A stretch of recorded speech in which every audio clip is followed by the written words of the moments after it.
Hello, everyone. I'm some jerk on the internet, and that was a tune some of you might just recognize.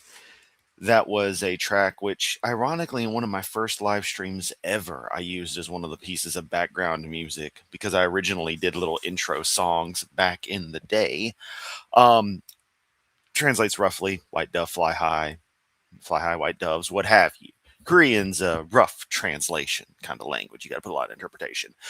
It may be famous to some of you, or familiar to some of you, I should say, because the epitome of Christian garbage that is Christian rock has a band called Casting Crowns, which decided for some reason that a North Korean song representing peace would be perfect as an anthem for their tyrannical despot, the God Jesus hybrid trinity thing.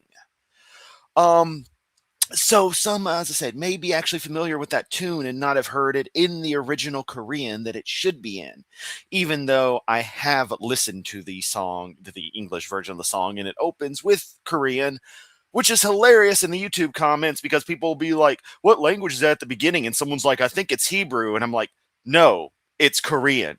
This is a North Korean song."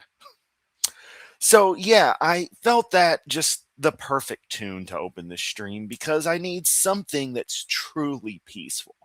And a composition that, oddly like several North Korean songs, sounds like it would be oddly fitting for a nuclear apocalypse as much as just a relaxing time, just appreciating music. Just feels right. It calms me, it centers me because I have a feeling that what we are about to watch with Kent Hovind's stream today is going to be nothing short of rage inducing, based on what the ever lovely Rosina has put in Discord. Yes, it doesn't sound at all like Hebrew. You are right, Zumi. These religious nuts have their Bible and their ethnic ethnocentric mythology crammed so far up their ass it's coming back out of their mouth. It's ridiculous. Um, anyway, long opener, little bit of reasonable preamble. Y'all know how I like to do things. It's pre God damn it, Rosina. All right, we are going to watch Hovind stream from today, and I must I meant to properly open the stream like this, but I wanted to address the music first, I guess psychologically. Happy Juneteenth. It is a weird holiday, and that it's one that kind of came into actually being at least a bank holiday relatively recently, and not something I had heard of. Thank you, American education system. So before we even get started, I will stress that at first I thought that is the stupidest sounding thing I've ever heard. What the fuck is that? And then, unlike the bigot we're about to watch, I educated myself and learned that due to resistance to let the enslaved population of the United States know that they were properly emancipated on a federal level, that, like, no, you are free. You are no longer slaves. Things were delayed as much as possible, so word got around on varying days in the middle of June. Hence, Juneteenth, it was June something ish, not quite. Was it the 17th, the 18th, the 15th? Who the hell knows? And so 19th became the day. That's the rough story. I could be mistaken on aspects of that, but that's my understanding of it currently. If I'm wrong, feel free to correct me, because unlike the Clod we're about to watch, I love being corrected on stuff properly, of course, not people being complete assholes. Although if you're right, regardless. It's like, you're an asshole, but you're right. It just makes it suck more. But if you update somebody with information, you correct them being wrong, they should appreciate that. And I've spent my entire life around people who cannot stand to be told they're wrong about something. It's like, I'm sorry, this isn't personal. You're just wrong. The supposed fact you stated is incorrect. That's simple. Either, correct your mistake and be more right in the future, or just throw a pity party about it like a goddamn toddler. That's how this stuff seems to go with these people. That being said, enough preamble. It's almost 10 minutes into the stream, technically into the stream. It's about 8 minutes or 5 minutes proper. Whatever case.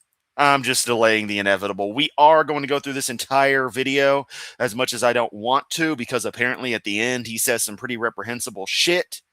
So let's do this. And I do want to say, Zumi, thank you so very much for being a member for 1 full year. Kent Hovind, the missing link in critical thinking. Very good point, my friend. Very good point. All right, let's maximize for ultimate grossness. Make out all the details in the nussy. We really should take a point from Japan and censor the nussy.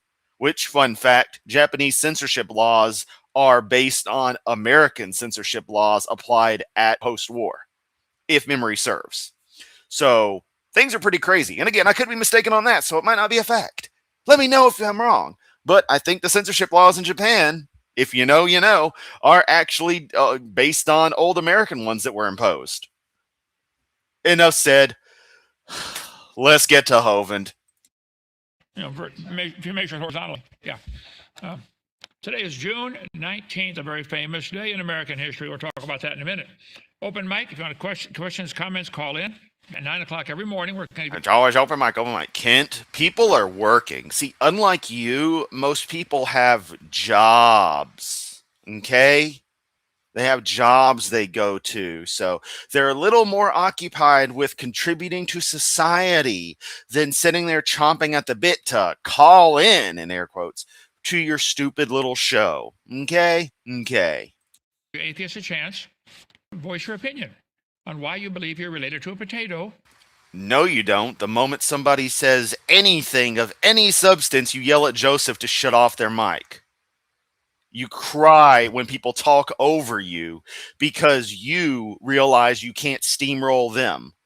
This sounds familiar. Oh, yeah, I just went over this in a recent video upload earlier today. As soon as I got home from work, I recorded it.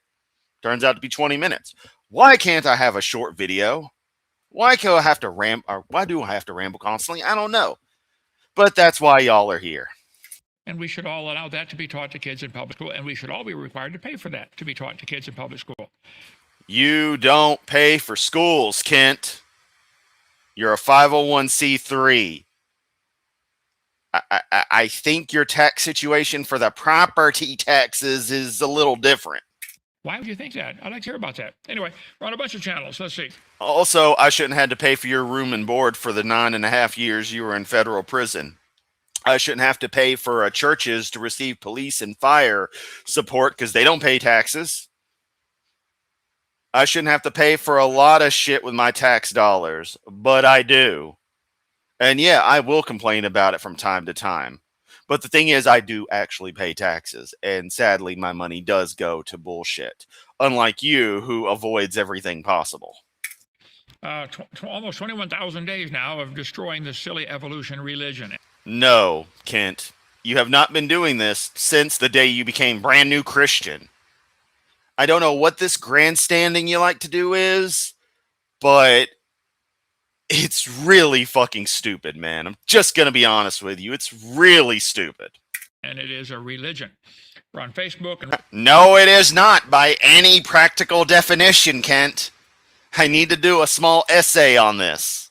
I need to do a lot of writing because that way I can quickly link people to stuff rather than having to do videos on everything. Really need to get back to writing. I haven't written anything since Chernobyl. Rumble and X and our app, Ken Hovind TV, Instagram, TikTok. We think God ought to get the glory for his creation in Lenox, Alabama. Straight north of Pensacola, 70 miles, right off I-65. Come on up, stop in, pay us a visit. Say hi, have lunch, take the tour. Yep. Hold up. Tubian, are you being sarcastic? Did you not look at the extended title of this stream? You already know where this is going. People waiting on a tour right after this program here. Okay. Our mailing address is Repton, but we're not in Repton. We're in Lenox. That's okay. June 19th. No one cares, Kent. As long as the zip code is remotely correct, it's guaranteed to make it to the right post office.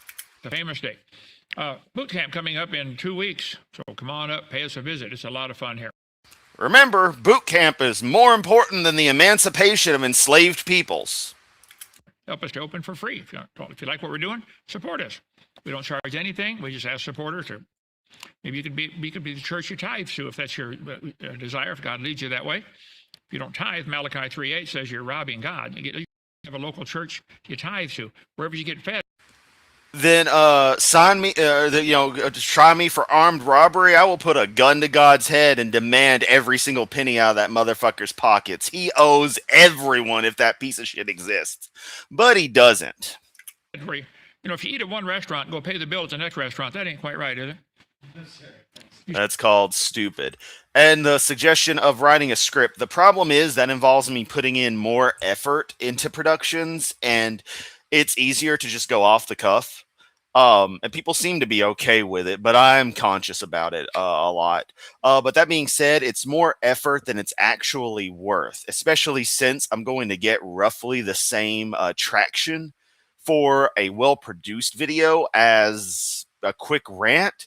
So I might as well take the method of least pressure. If I really want to put something together, I totally can. But none of this stuff is actually worth that much effort. Should pay where you eat? Okay, if we're afraid you have, help us out. Okay. The hell was that, Kent?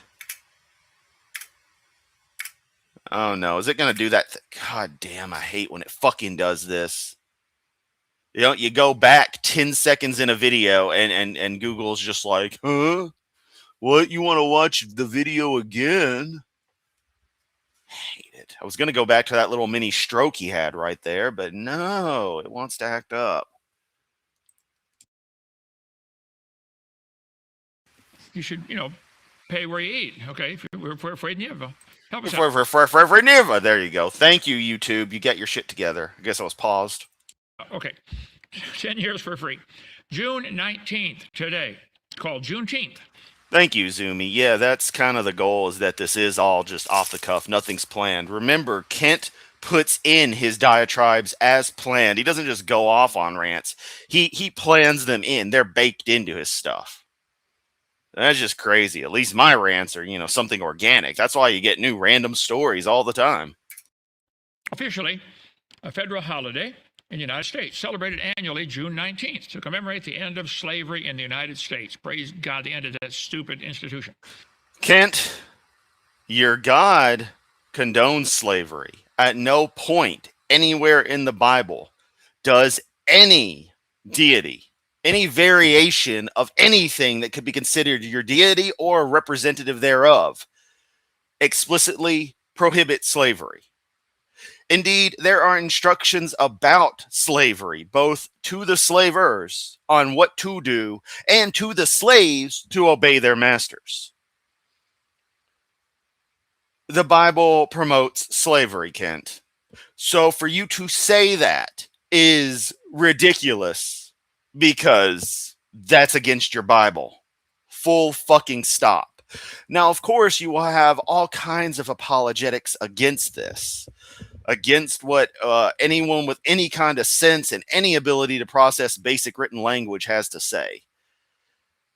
Your objections, without even hearing them, I already know they're going to do the same old tired crap about context, about it wasn't really that kind of slavery, about it only applied to certain people. You might bring up Jesus, making out. Yeah, now I just had a Hovind moment. Jesus, abolishing the old laws, even though he didn't, all kinds of crap like that, which is just like everything you say, the same old tired, ridiculous garbage that apologists love to say because it's all they can do to try to defend their monstrous book of fables. But let's continue. The holiday's name, first used in 1890s, is a portmanteau of June and 19th. Referring to June 19th, the day when Major General Gordon Granger ordered the final enforcement of the Emancipation Proclamation in Texas. Go, General Granger. Okay. Please, Kent. You've been one of the people bitching and fighting tooth and nail. You racist piece of shit. Thank you for what you did. Okay. And thank you for Abe Lincoln for what you did. Evolution is a dangerous religion. And it ties right in here to June 19th. Here we go. We all knew it was coming. Like, I didn't even need to mention it. You knew this was coming. Dangerous religion because it's based on lies alone. There's no evidence for evolution. That's nothing but evidence for evolution. Your God, however, well, I wish I had a cricket sound effect I could play. scientifically demonstrable. So it removes all morality. Nope, it is an amoral construct, as in it has nothing to do with morality. Full stop. How do you tell right from wrong? As I constantly have to explain to morons like you, we live in our morality, I consider it subjectively objective, in that as beings who experience, we understand, things we like and things we don't like. We also, thanks to mirror neurons and other processes that are part of us being a social species, understand that others feel these senses. And so anyone who's remotely balanced will very quickly realize, I want others to feel good like I feel good. I don't want others to harm me. So if everyone, tries to work together and tries to help each other and tries as best they can to promote the well-being of others, everything's good. And so our morality evolves from that. Now, that's not biological evolution. That's just me using the word in the more colloquial sense, Kent, not the scientific sense. So don't get your panties in a twist. But it becomes something that is effectively standardized just by virtue of us being a social species and the way we experience things. It's an inevitability, much like logical principles, except not at all as, esoteric yet concrete. It's more of one of those just emergent properties, but one that's pretty damn consistent.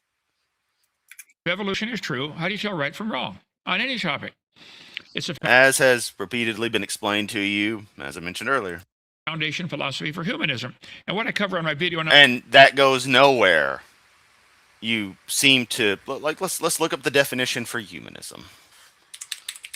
Let's see what the Google gives me first. AI overview, humanism. Humanism is a progressive life stance that affirms our ability and responsibility to lead ethical lives or personal fulfillment that aspire to the greater good. It relies on reason, science, and empathy rather than divine intervention or religious dogma to understand the world and solve human problems. American Humanist Association is a source, plus what else? Oh, no, it's just going to go to that. Okay. Yeah, so I don't know where you're going with that, Kent, because humanism sounds pretty damn nice. And you want to know something really funny, Kent? Let me tell you a little secret. It's an open secret. But, I am a member of the Satanic Temple, which is defined as a religious organization for the socio-political leverage that gives it. But it is very much an atheistic religious group, if that makes sense. But guess what the fundamental principles are basically, it basically is humanism, but with a goth exterior. And I rather love that. I think Aaron Ra described it that way after he joined, which he and Emma Thorne were impetus for me to join because I loved the aesthetic. And as I read the website, I liked what I read, which was all about those very same things that I just read off, humanist principles. It's funny that you would want to classify this idea of, living your life with a feeling of a responsibility to live ethical, lead an ethical life of personal fulfillment that aspires to the greater good. This idea of trying to be as good as you can be and beneficial to others within your power, within the situations present to you. Such a simple prospect, and is what you all say the Bible and say your religion is for, yet you demonstrate time and time again simply is not the case. Because you are a horrible person, Kent. You are a narcissist. You are a liar. You are a criminal. You are a spousal abuser. You've beaten at least one woman. You beat your kids. We don't know what other kind of crazy shit you've done. Oh, yeah, and you are a pedophile enabler by defending Christopher Link Jones. Full stop.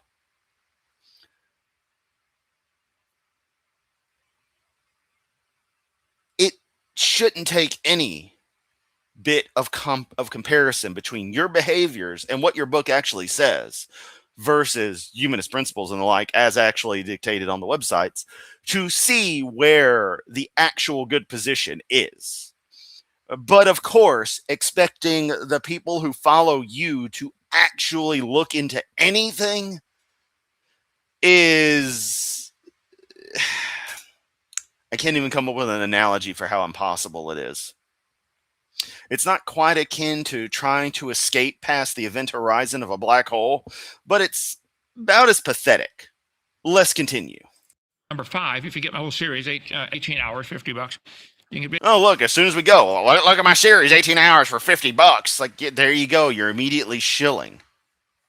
What have I shilled this stream, Kent?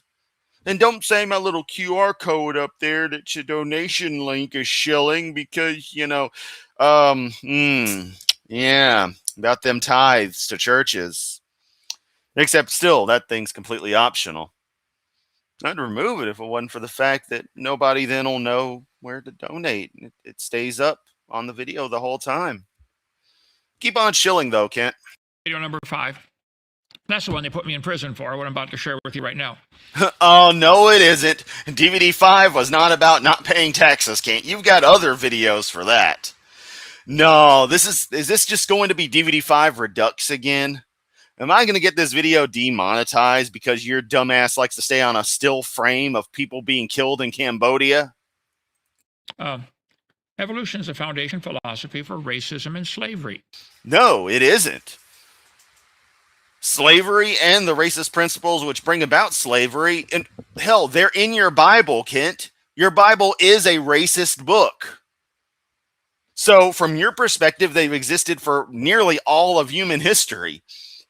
But from the actual anthropological standpoint, they've existed for most of modern, or most of civilized human history, the past 10,000 years. Seems like it's been a relatively present thing in some form. Well, levels of slavery domestically, in the individual culture. But especially as culture started intermingling and started getting pissy with one another, then the racism really started. They're not like us, so fuck them. These people are really weird. Look at everything they do. Look at how they look. Let's hate them, Rutherford. But especially prominent with the with Europeans and their attempt to conquer the world, which I guess was passively successful. In the end, Western culture kind of dominates, for better or worse.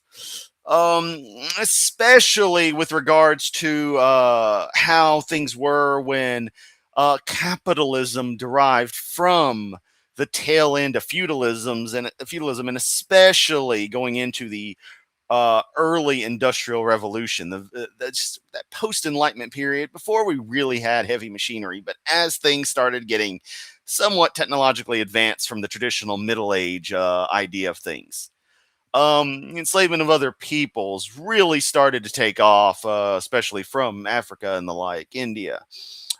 And that seemed to be a great benefit for the investors. Let's not forget that India wasn't a nation for the longest time. It was a company. It's not quite the same as slavery. Slavery was involved there, though. But we're focusing on American slavery that was purely capitalist. Because, hey, what are the best workers? People you ain't even got to pay.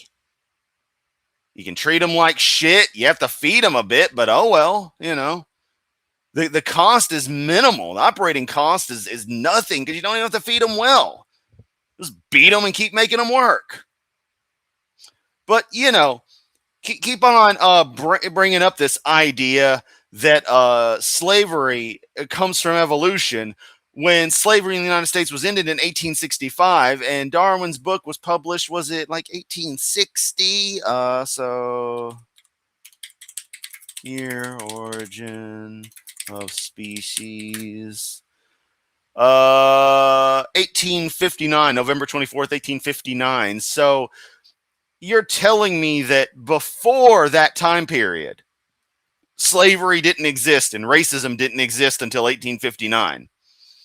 And then in 1865, slavery in the United States was ended. And somewhere between there, America had enough time to get really, really divisive on this subject and go through a little civil war about it. Oh, I know, you're going to say states' rights. Yeah, states' rights to own slaves. Yeah, rights for people to have slaves. Yeah, it's not, Kent. This is another lie you constantly tell. It's getting old. You really want this to be how the world remembers you, being a lying piece of shit all the time. You can't have the idea that one race is superior to another race unless you give up God and believe something dumb like evolution. Funny, Kent, because the Bible was used to promote or to justify slavery. And slaves, of course, being forced into Christianity, were given an altered version of the Bible and taught, or since a lot of them weren't allowed to read, not just weren't taught to read, weren't allowed to read. They were taught a very, very stripped down version of Christianity that didn't include any of the freedom and human liberty things. Was really just the fire and brimstone aspects, which you'd get a hard on for, especially if they taught it with a big whale penis in the background. But yeah, what else was there? Oh yeah, they took out all the good parts, didn't mention those to the slaves. So it was all about reinforcement because that's how God ordered things. Yeah. Okay. It's also the foundation philosophy for Nazism, communism, and the New World Order. No. First off, your New World Order, I don't know, isn't a thing. You're a fucking conspiracy nut. Second off, communism, the complete obliteration of private property, is its own socioeconomic ideology. It has nothing to do with biological evolution. And when did Marx write Das Kapital? Das Kapital date. Das Kapital was first draft in 1857. Volume 1 was published in 1867. So he started working on this before Darwin had published on the Origin of Species. Origin of Species. But let's go better. Let's go to the Communist Manifesto publish date.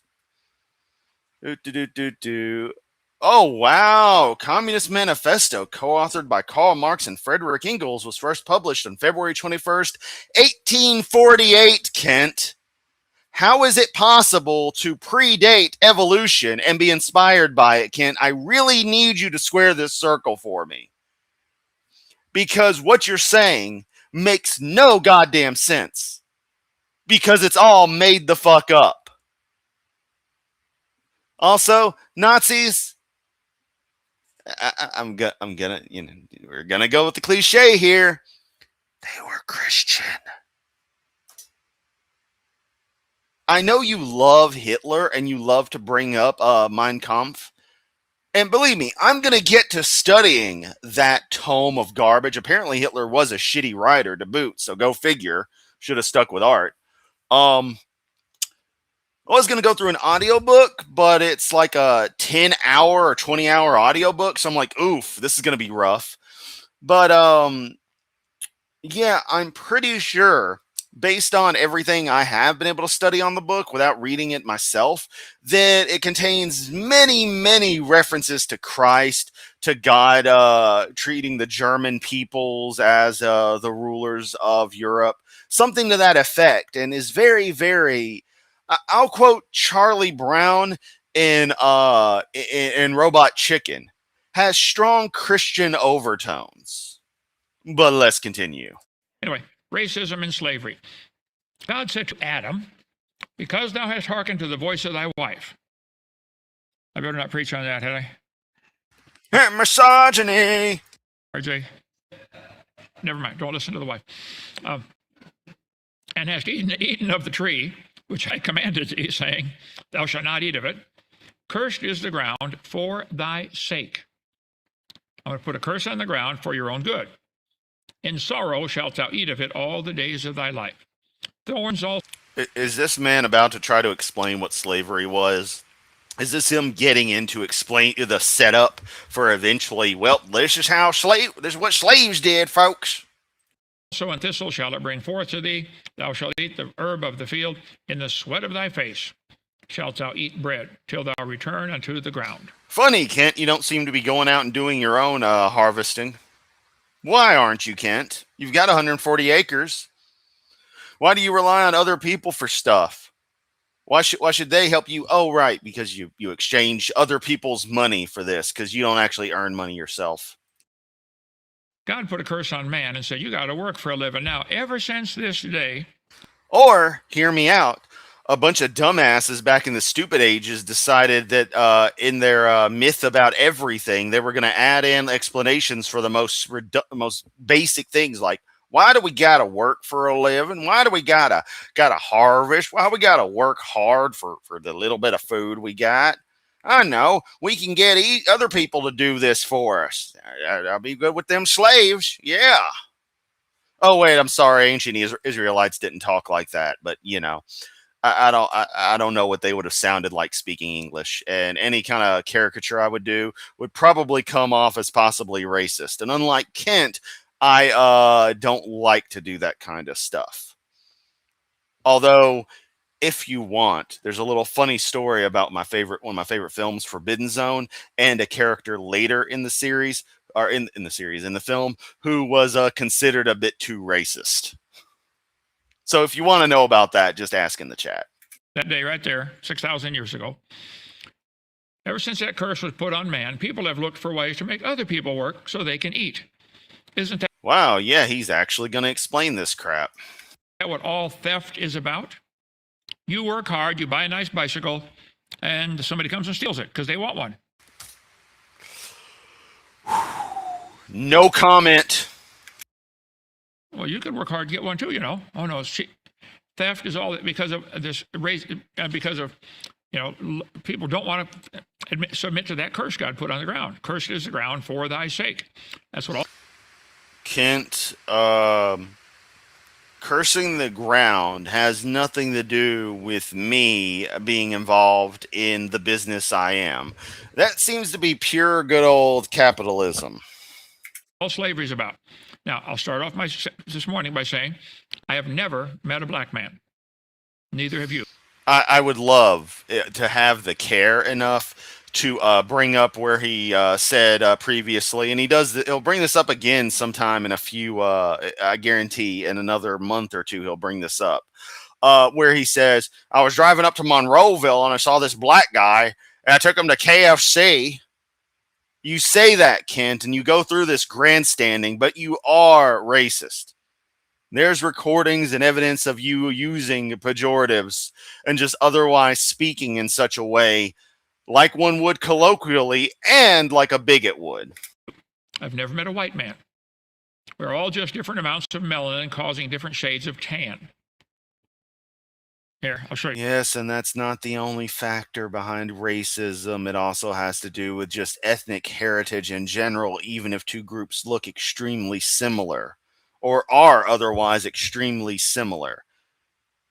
Basic ethnic derivations will cause that. Racism is more than just basic, as people think of it, just black and white. Okay, Kent, you should know that all too well, given that your Bible, all the racism it contains, has groups that are effectively ethnically identical at war with one another. This is black. I've never met a black man. This is, let's see. Kent, you hadn't been around enough people then.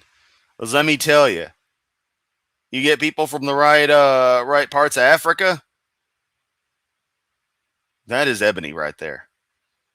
When I worked at Walmart, we had some guys from Sudan, call them the Africa Coalition.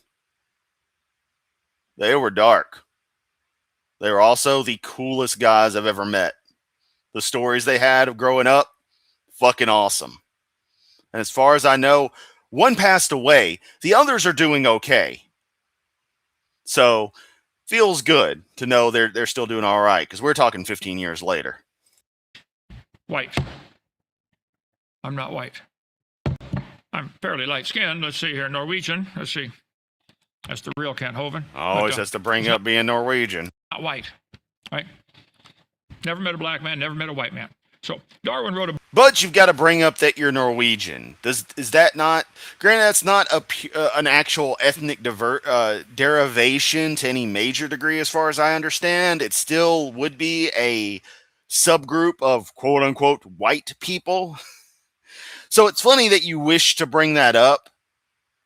Just a national break, a cultural divide that can be used for racism, as mentioned before. It's funny that you want to bring that up all the time. Because I'm not racist. I've never seen people of this stereotypical color, black. Ooh, look, stereotypical white. And that's all it is because I have a kindergartner's understanding of racism. Anyway, look at how Norwegian I am. You know, with the blonde hair, blue eyes. Oh, Hitler. Oh. Book, The Origin of Species. Here it is right here beside me. Which, as you put here, was published in 1859. Slavery in the U.S. was going on before then. You know who had slaves, Kent? The Founding Fathers. They were kind of stupid there. This is the non-dietary edition. Why they made it so big, large print, I guess. Note how the book looks never opened. Not that it would matter. Not that it would fucking matter. And I mean that on the grounds of this has moved past Darwin. On the Origin of Species does not matter at all in the scientific consensus in any way, shape, or form, and hasn't for like a century. Easy. Darwin's book. Well over a century. The theory of evolution came out long before Darwin's book did. Long before Darwin. No, it didn't.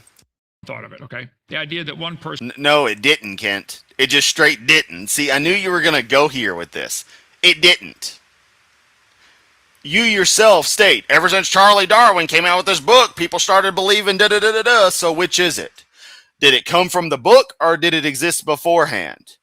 Which doesn't matter, because it's not what you say it is. So we're arguing the origin date of concepts derived from a fictional caricature of actual scientific understanding of biology. Is superior to somebody else. Started in the Garden of Eden with Cain and Abel. This book attempts to justify racism that was already being practiced. Remember 1859? They already had slavery in America and other countries. Yeah, because it predates the theory of evolution, which was barely a hunch in the way Darwin had published on it. But it got people thinking, Kent. The idea that these are different races is dumb. These may be classified as different species by modern science. And no one uses race like that, Kent. An archaic form being analogous to species was used in Darwin's book, sure, because that's how they talked in 1859. The apes don't care how we classify them. They don't even know we're doing it. Yeah, but it was really important for Adam to go and classify all the animals by naming them. Why did he have to do that? They don't even know where Adam's naming them. If they did, they still wouldn't care. Yeah, like I don't care about you, but this has become a shtick for me. So, you know, I got people watching. I pull in more viewers on average than you seem to, so I'll take the win. You can have another L for your record board, Kent. Origin of Species. A book, this is from Heath Biology over here on the shelf. A book entitled The Origin of Species by Means of Natural Selection. Oh, that's not the whole title. Here's the whole title. The Origin of Species by Means of Natural Selection or the Preservation of Favored Races in the Struggle. Yes, referencing being an analogous reference to the concept that we think of as species. The same root ideas, Kent. Honestly, it's very similar to your biblical kind. And I wonder if you would object if he had happened to have chosen a title such as The Preservation of Favored Kinds of Life. You know, something it's a little shorter, but still. For life. That's the whole title, isn't it, Charlie? Yeah, there we go. Race, Meant, and Breed in Darwin's day. Thank you. Yeah. Favored races. See, Darwin thought natives So because he used a word as it would be used in 1859, suddenly he's a racist. were just advanced animals. Keep in mind, mid 1800s, that was common thinking. That's why we had to have Promoted by Christians. the war to set the slaves free. No, we didn't need a war to set slaves free. The war happened because a bunch of people got butthurt that they couldn't own other people anymore, and they decided to commit treason. Is it that hard to understand? Why can't these people understand the Civil War? It's a very multi-layered thing, but the catalyst, the key factor, the straw that broke the camel's back was the slavery issue. That was the be-all end of it. That was the moment they said, nope, no more. Or don't tread on my blah, blah, blah. And then Meal Team 6 arrived, and, well, my websites lasted longer than the Confederacy. Many of my websites have lasted longer than the Confederacy. This YouTube channel has existed longer than the Confederacy. I've been using this computer for longer than the Confederacy existed. I've been using this phone for damn near longer than the Confederacy has existed. Come on, Kent. The battle to put out fires of racism, we fail to see their fundamental cause. Hey, Kent. What is being burned there? Now, you know how how God showed up in a burning bush that time? And then you know how eventually Christianity became a thing? And you know what symbol happens to be the Roman torture and execution device? The crucifix, the cross there? You know what happens when some Dixie-loving cousin fucking weirdos decide they want to scare people they don't like? Well, let's combine the fire of God, since Yahweh's a volcano god, and let's combine it with the symbol of that there Jesus. And you get the burning cross. Let's just plop that in front of MLK's yard, because we don't like him talking about equality and stuff. And that's why when he comes to do a sanitation to help with a sanitation worker strike in Memphis, James Earl Ray is going to do some bullshit. Remember, Kent, I've been there. And I've lived my entire life in this wonderful city where sadly shit like that happens. See, if you didn't spend all your time trying to be redneck number one, at least now that's what you do. Previously, you lived in fucking Pensacola. Wow. What a diverse place. Maybe if you actually lived around other people, you'd understand the complexities of these issues and be able to tell just from how they are today where they actually originate. And let me tell you, it's not evolution. You ask those KKK members right there about evolution, and they're going to go off on some MAGA Trump, it's Biden's fault rant. They're not going to sit there and start explaining allele frequencies and point mutations. Okay, guarantee not a goddamn person in that photo, not a single person you see on screen would have any clue what the fuck any of that stuff is. But go on, Kent. Try to say we're the bad people. What's causing the racism? It's this dumb religion of evolution. Nope. It's stupid asses like you. It's people who wish to exploit others. It's people who fear anyone different from themselves, who cannot, as so many love, and it is impossible for some groups to coexist because the group's interests are directly against one another. Usually, it's one side wishing to destroy the other, while that other side that one wishes to destroy is more generally about, more peaceful existence, but it's unable to share such an opinion globally because one group has most definitely gone far outside of acceptable ranges. It's the paradox of tolerance. If you tolerate everything, you end up tolerating hatred. So you have to draw a line somewhere. It's a balancing act. Just like you don't eat too much of any one food, you don't drink too much, be it water or otherwise. You don't eat too much. You balance everything out. At least you're supposed to. We mourn the precious lives taken in abortion clinics, but we fail to see the reasoning behind these murderous, and it's a murder. Why do Suddenly going into abortion? No, Kent, it's not a murder because a fetus isn't a person. people say, what's causing this? Well, the woman has a right to choose. Okay, you can choose not to get pregnant if you want. Please explain, Kent. Are you one of these people who thinks women can just magically reject sperm? It's not how biology works. It's not how chemistry works, Kent. But of course, you'd counter that by saying, well, they chose to have sex, and that is not them agreeing to be pregnant. It's not. Full stop. While one can lead to the other, it doesn't necessarily, and one can still object to the rest of that process. Full stop. I don't understand why you can't grasp this. Additionally, let us all note that you claim to be pro-life, yet you don't actually care about the quality of life of that child. Whether it lives or dies after birth is irrelevant. You are only pro-birth, pro-obligation, pro-oppression. If that child lives a miserable life, you do not care. Once you start that new life, it ain't yours anymore. It's a different life. Do you wash yourself at all, Kent? Can you think of how much life you're killing constantly using antibacterial hand soap? Maybe you don't. But if you ever use something antibacterial or something, or just wash generally, I mean, you know how much you're killing every day? But of course, that doesn't matter. It's just bacteria. Americans, servicemen come home in flag draped coffins. We don't see what started this, what really started many of the wars we fought in the last 200 years. Republicans!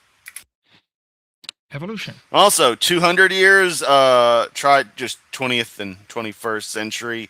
Other earlier wars were not so much. Anything really beyond random bullshit. The dying gasps of the colonial era and the birth of the modern imperialist era. None of it's evolution tied. It's all bullshit, but especially, second half of the 20th century and on through the 21st century, Republicans. That's the answer. I was getting that answer going before you said 200 years, and it's like, no, if you look at the causes of these wars, well, Vietnam was Johnson. That was at the behest of the French and is a standard move for anti-communist expansion. So Vietnam's a little bit of an oddball in there in a lot of ways, but I'm thinking too deep on this. Let's get back to more of your bullshit. This theory, philosophy. Darwin said in his second book he wrote, at some future period, not very distant as measured by centuries, the civilized races, who's that, Charlie? The English? Yeah. Of man will almost certainly exterminate, and replace the savage races throughout the world. I would love more context on this because I have a feeling, Kent, you're drawing conclusions that are not what Charles meant. So I'm fairly certain he had a relatively egalitarian view on things. I could be mistaken because I don't care about Charles Darwin at all. He's no messiah like you want to pretend he is to me or anybody else that I know. But I think his the interpretation of what he said in the context provided, and I hate to play the context game, but creationists constantly take things out of context with perpetual quote mining, is probably the idea that civilized groups, as that is egalitarian, socially accepting, non-prejudiced, non-racist, non-hateful, non-dominionist groups will eventually destroy those, i.e. the left destroying the right to sum things up nicely, as it would be effectively nowadays. That's why the British Empire spread out, took over these poor countries, and... No, that was capitalism, Kent. That was capitalism, full stop. Imperialism is fed by capitalism. All their oil and gold and silver and diamonds and stuff like that. Oh, but it's okay for Trump to attack Venezuela, kidnap the president, and take over the oil reserves there. It's okay for this stupid Iran conflict that keeps on ending, keeps on starting. We've won it and lost it so many times, I forgot how to count. Yeah, the colonization. Racism, Darwinian racism. Darwin said, from the war of nature, from famine and death, the most exalted object we're capable of conceiving, the production of higher animals directly follows. So you have to have war, and the unfit have to die off. The inferior, they have to die off. That's how evolution works. Yeah. No, it is this is Kent. I wish you had reading comprehension skills because you'd understand that this is describing the situation, summarizing the situation as presented in previous chapters, and drawing that given the situations at hand, you end up getting adaptation. That's the whole point. Just written in very flowery language. Notice that this is talking about animals, not referring to humans explicitly, because the book wasn't about humans. It was about non-human animals. Back in 1859, when Darwin's book came out, Negroes for sale. He just has to say it. He can't not say it. Just loves to. Auctioneer, North Carolina. They bought them and sold them like cows. Yep, and I'll bet you every last one of them was a good old Christian. The standard of intelligence of the average adult Negro is similar to that of the 11-year-old youth of the species Homo sapien. You mean the Negroes are a different species than Homo sapiens? Is that what you're saying here? Wow. Yeah, I love how there's no date on that quote. It's listed as Henry Fairfield Osborn, outspoken evolutionist and curator of the American Museum of Natural History, New York.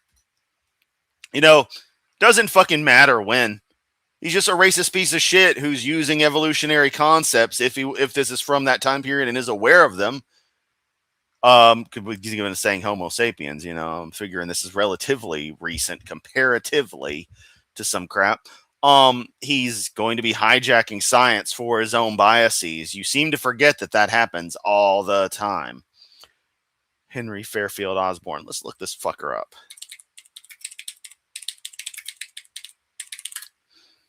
Henry Fairfield Osborn, American philanthropist, August 8th, 1857 to November 6th, 1935. There you go.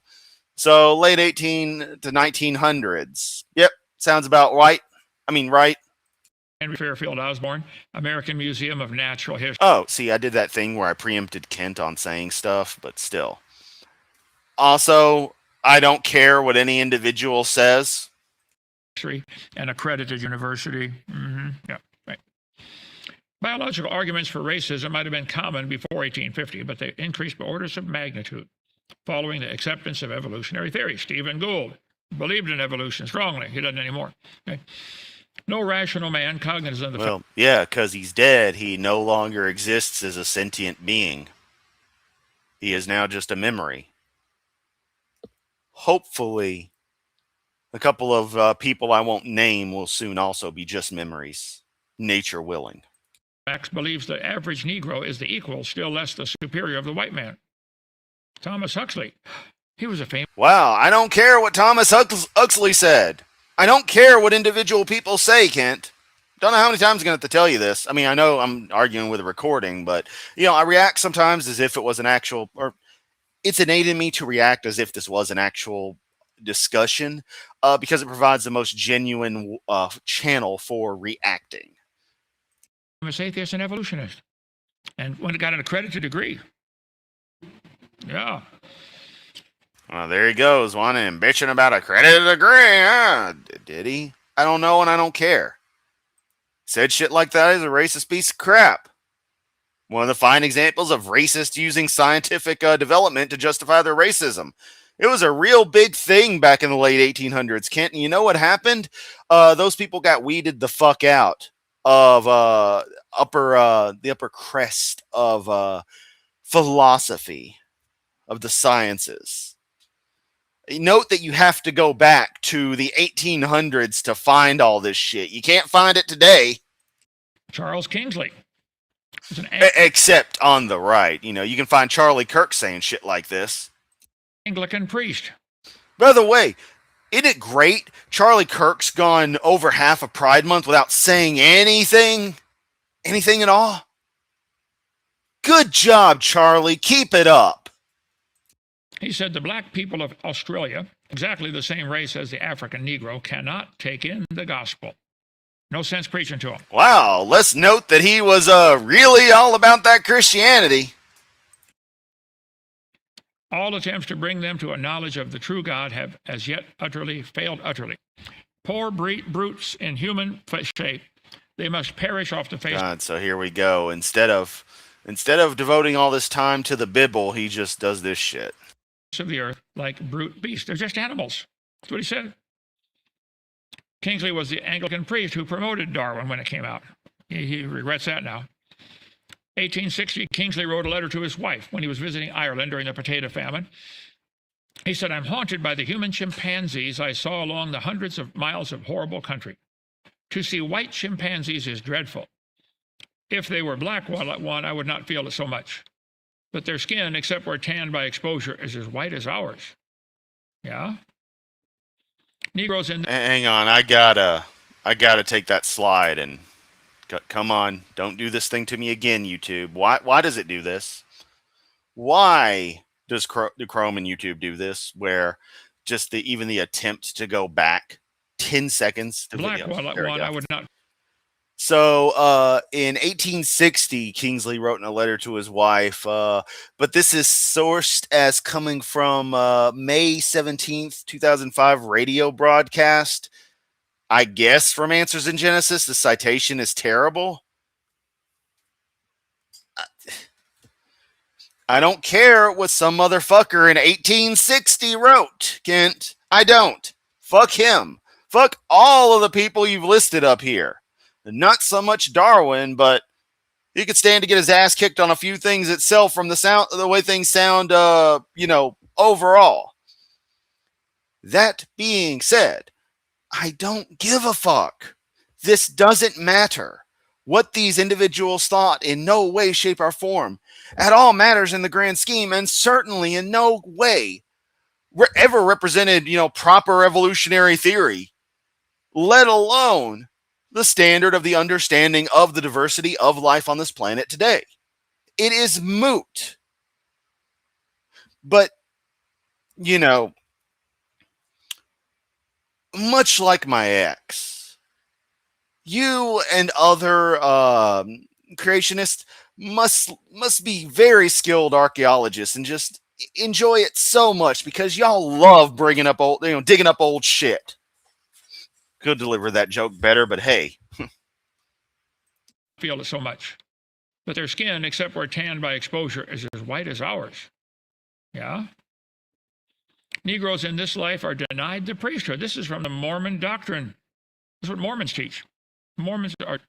Negroes are denied. Hey, you say you ticked him off when he was on YouTube?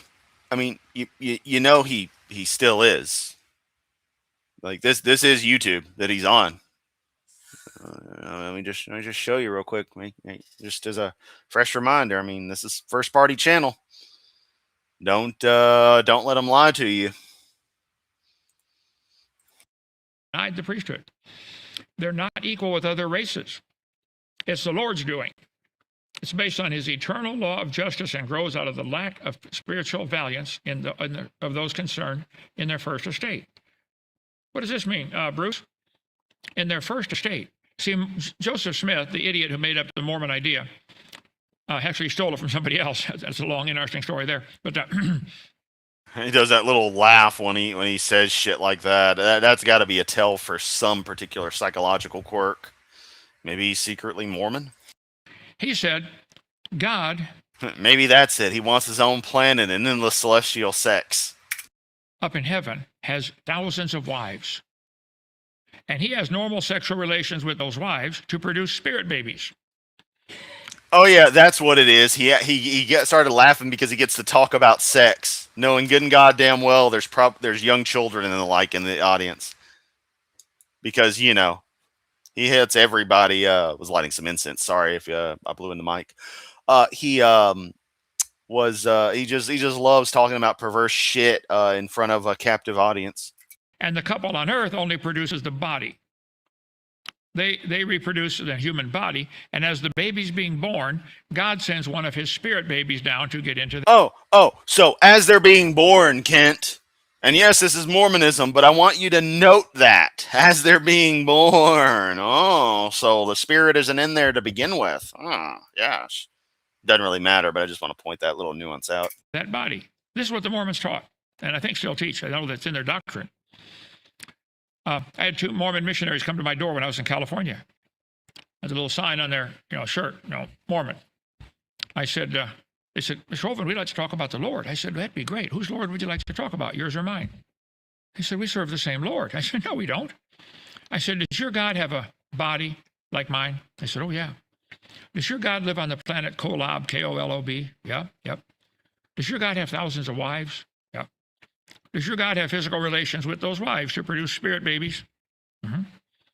And the couple on earth produces the body, and your God. Hey, Kent, Mormons don't just go along with such direct inquisition, especially with the way that you would have been approaching it if it's anything like how you are now. They shy away. They're not stupid. They know how to play the we're being found out, let's skedaddle away game, just like you do. God produces the spirit. Is that what you believe? Oh, yeah, yep. And as the baby's being born, God gives one of his spirit babies down here. Oh, yes. Zumi, who is ex-Mormon, or at least brought up Mormon. I forget the exact detail. My apologies, Zumi. She says Mormons no longer teach that. That teaching ended in 1979. So it's almost 50 years. The racist stuff, that is. Yeah. That everyone who followed the Lucifer became black. And everyone else, the whites, were handsome and delightful, is the word used. To that new baby. That's right. That's right. And if it's a good spirit baby in heaven, it gets a white-skinned body. If it's a bad spirit baby, it gets a black-skinned body. Is that what you believe? There we go. I mean, Kent could have been talking. This could have happened to Kent back in like 75. Who knows? They looked at each other. Said, well, you're not supposed to know that, but yeah, that's what we believe. I read a lot, guys. Okay, I study. Really? You can read? Can't tell so based on your streams. That's what you believe. And that's what the Mormons, as far as I know, still teach. Well, you're wrong, Kent. Maybe you should read, dumbass. Let's see. First, so when they're in their maybe you should read more, I should say. First estate, they were more valiant for the Lord. They get a white-skinned body. In a broad general sense, caste systems have their root and origin in the gospel. Dividing people up into castes, superior, inferior.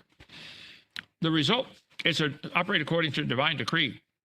The result, restrictions and segregation. In the video, one of the videos I did yesterday, it was noted about Kent lip smacking, and all of a sudden I just noticed it, and it's irritating me already. Also, I apologize, the sound quality changed a bit. My headset is still broken. I replaced it, and it was starting to irritate my ears with the way it sets. So I've now got it around the neck, and I'm running from the computer speakers to listen to everything. So I think my audio levels are coming in okay, but if not, let me know. Are right and proper, and have the approval of the Lord. It's okay to have slaves. To illustrate, Cain. Yeah, the Bible says it's okay to have slaves. We went over this. Ham and the whole Negro race have been cursed with black skin, the mark of Cain, so they can be identified as a caste apart. And though they should not intermarry with the descendants of Adam. White and delightsome. Yeah, I don't know what I had said, Zumi. Sometimes I mix words up. I'm sure I said something stupid. Probably just a mix-up of something else. But I am very self-conscious of little flubs like that. That's why I don't like rewatching videos. Unlike Kent, I have enough of hearing myself talk when I do it initially. Mormon Apostle Peterson wrote, if there's one drop of Negro blood in my children, they've received the curse. Brigham Young, I'm not sure what you like. Oh, like your friend Chris Jones? Because, Kent Hovind is best friends with a convicted pedophile. Christopher Link Jones. Look it up. Shall I tell you the law of God in regard to the African race? If the white man who belongs to the chosen seed mixes his blood with the seed of Cain, the penalty under the law of God is death on the spot. In other words, white people can't marry blacks. Get the book Mormonism, A Way That Seemeth Right.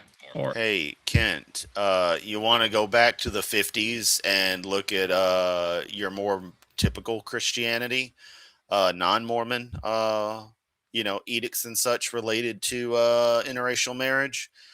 You might be fascinated with what you see, but you've got to pull out your bigotry here. I got to attack the Mormons, even though Baptists have been bitching. Baptists still bitch about this stuff today. Secret history of the Mormon Church. In 1800s, though, slavery was very common. Hang on, Joseph. There is another fly here who would like to go to heaven. Hold still, buddy. Really, Kent? And he's going to say he got it. The proof. Oh, I guess he did. Good for you, Kent. You just killed something. How does that make you feel? Does it make you feel strong? You feel like a big man? Did I already tell my listening audience about the guy that wanted this world's best samurai warrior for his bodyguard? This rich guy wanted the world's best samurai warrior to have his bodyguard. He put an ad in the paper. This guy showed up. He said, "I'm the best samurai warrior in Japan." So the guy pulls out a fly. The rich guy does and tosses it up. He said, "Here, get that fly." That samurai warrior pulls out his sword. And whap, fly falls down in 2 pieces. He said, "Well, pretty good." Next guy comes in. "I'm the best samurai warrior in Korea." He takes out a fly, throws it up. He said, "Get the fly." He goes, whap, whap. Kent, if you weren't a complete dumbass, you would know that samurai are strictly Japanese.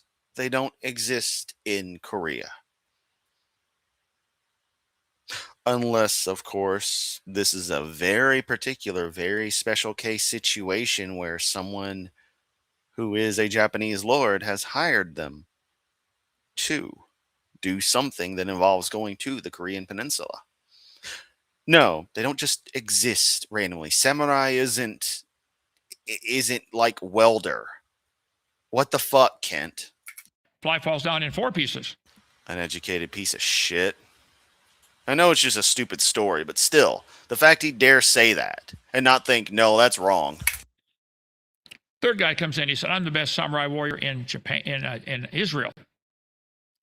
Oh, Now it's just getting stupid. You might even say this is a very inhibited joke. "Here, get this fly." He tosses it up. The guy goes, whap, whap, whap, whap. The fly buzzes right off. He said, "You missed." He said, "No, circumcision not fatal."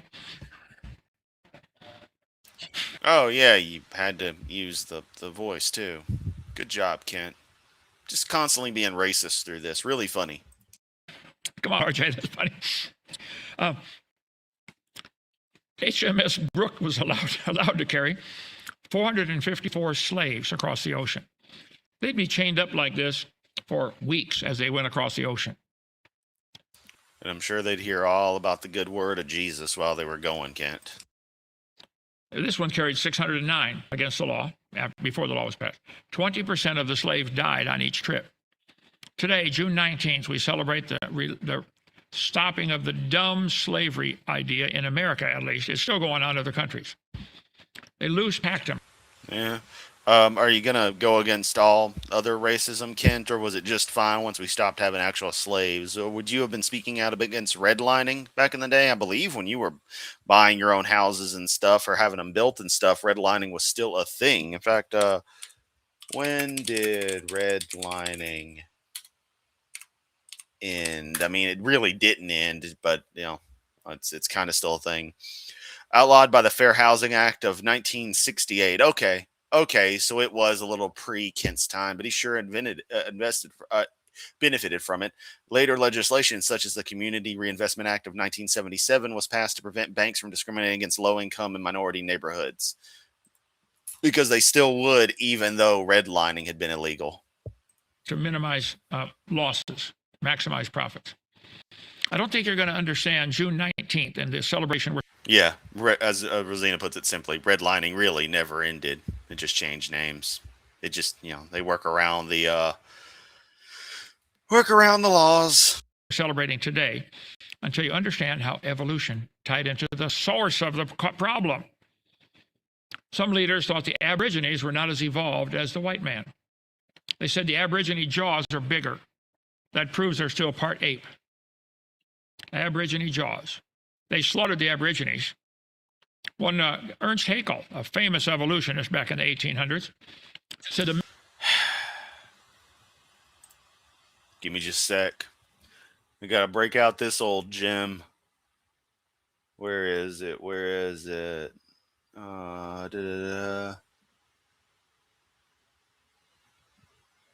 There we go. There we go. mental life of savages rises little above that of higher animals, especially the apes, with which they are genetically connected. Aren't they still trying to genetically There we go. Isn't that a lot better? connect us with the apes? We are apes, Kent. Every single trait which defines an ape includes Homo sapien. Why? Because we are apes. We are a branch of ape, just like all the other apes. DNA similarities. Come on, evolutionists, call in and defend that idea. Bring it on. I'm ready. Their intelligence moves within the narrowest bounds, and one can no more or less. Kent, I can't help but notice that you've really taken the time to find all this racism. Just all of this. You really went out of your way to find it. All from over 150 fucking years ago. Speak of their reason than that of the more intelligent animals. In other words, they're just like dumb as an animal. The lower races, like the Vedas or Australian Negroes, are psychologically nearer to the mammals, apes and dogs, than the civilized Europeans. We must therefore, watch this, assign a different value to their lives. This is 100 years ago. Still got people teaching this. So, Haeckel said that in 1926, Kent. Wow, Kent, that's pretty incredible that he was saying that in 1926, given that he died August 9th of 1919. Wow. 7 years after his death. It's like that misprint in that one book that's become kind of a meme. Even being dead didn't stop Beethoven. It's supposed to be deaf. Quite a fun one for me. I enjoy that one. The Australian Aborigines were rounded up, enslaved, many killed. At the beginning of the white settlement in Australia, 300,000 Aborigines were settled all over Australia.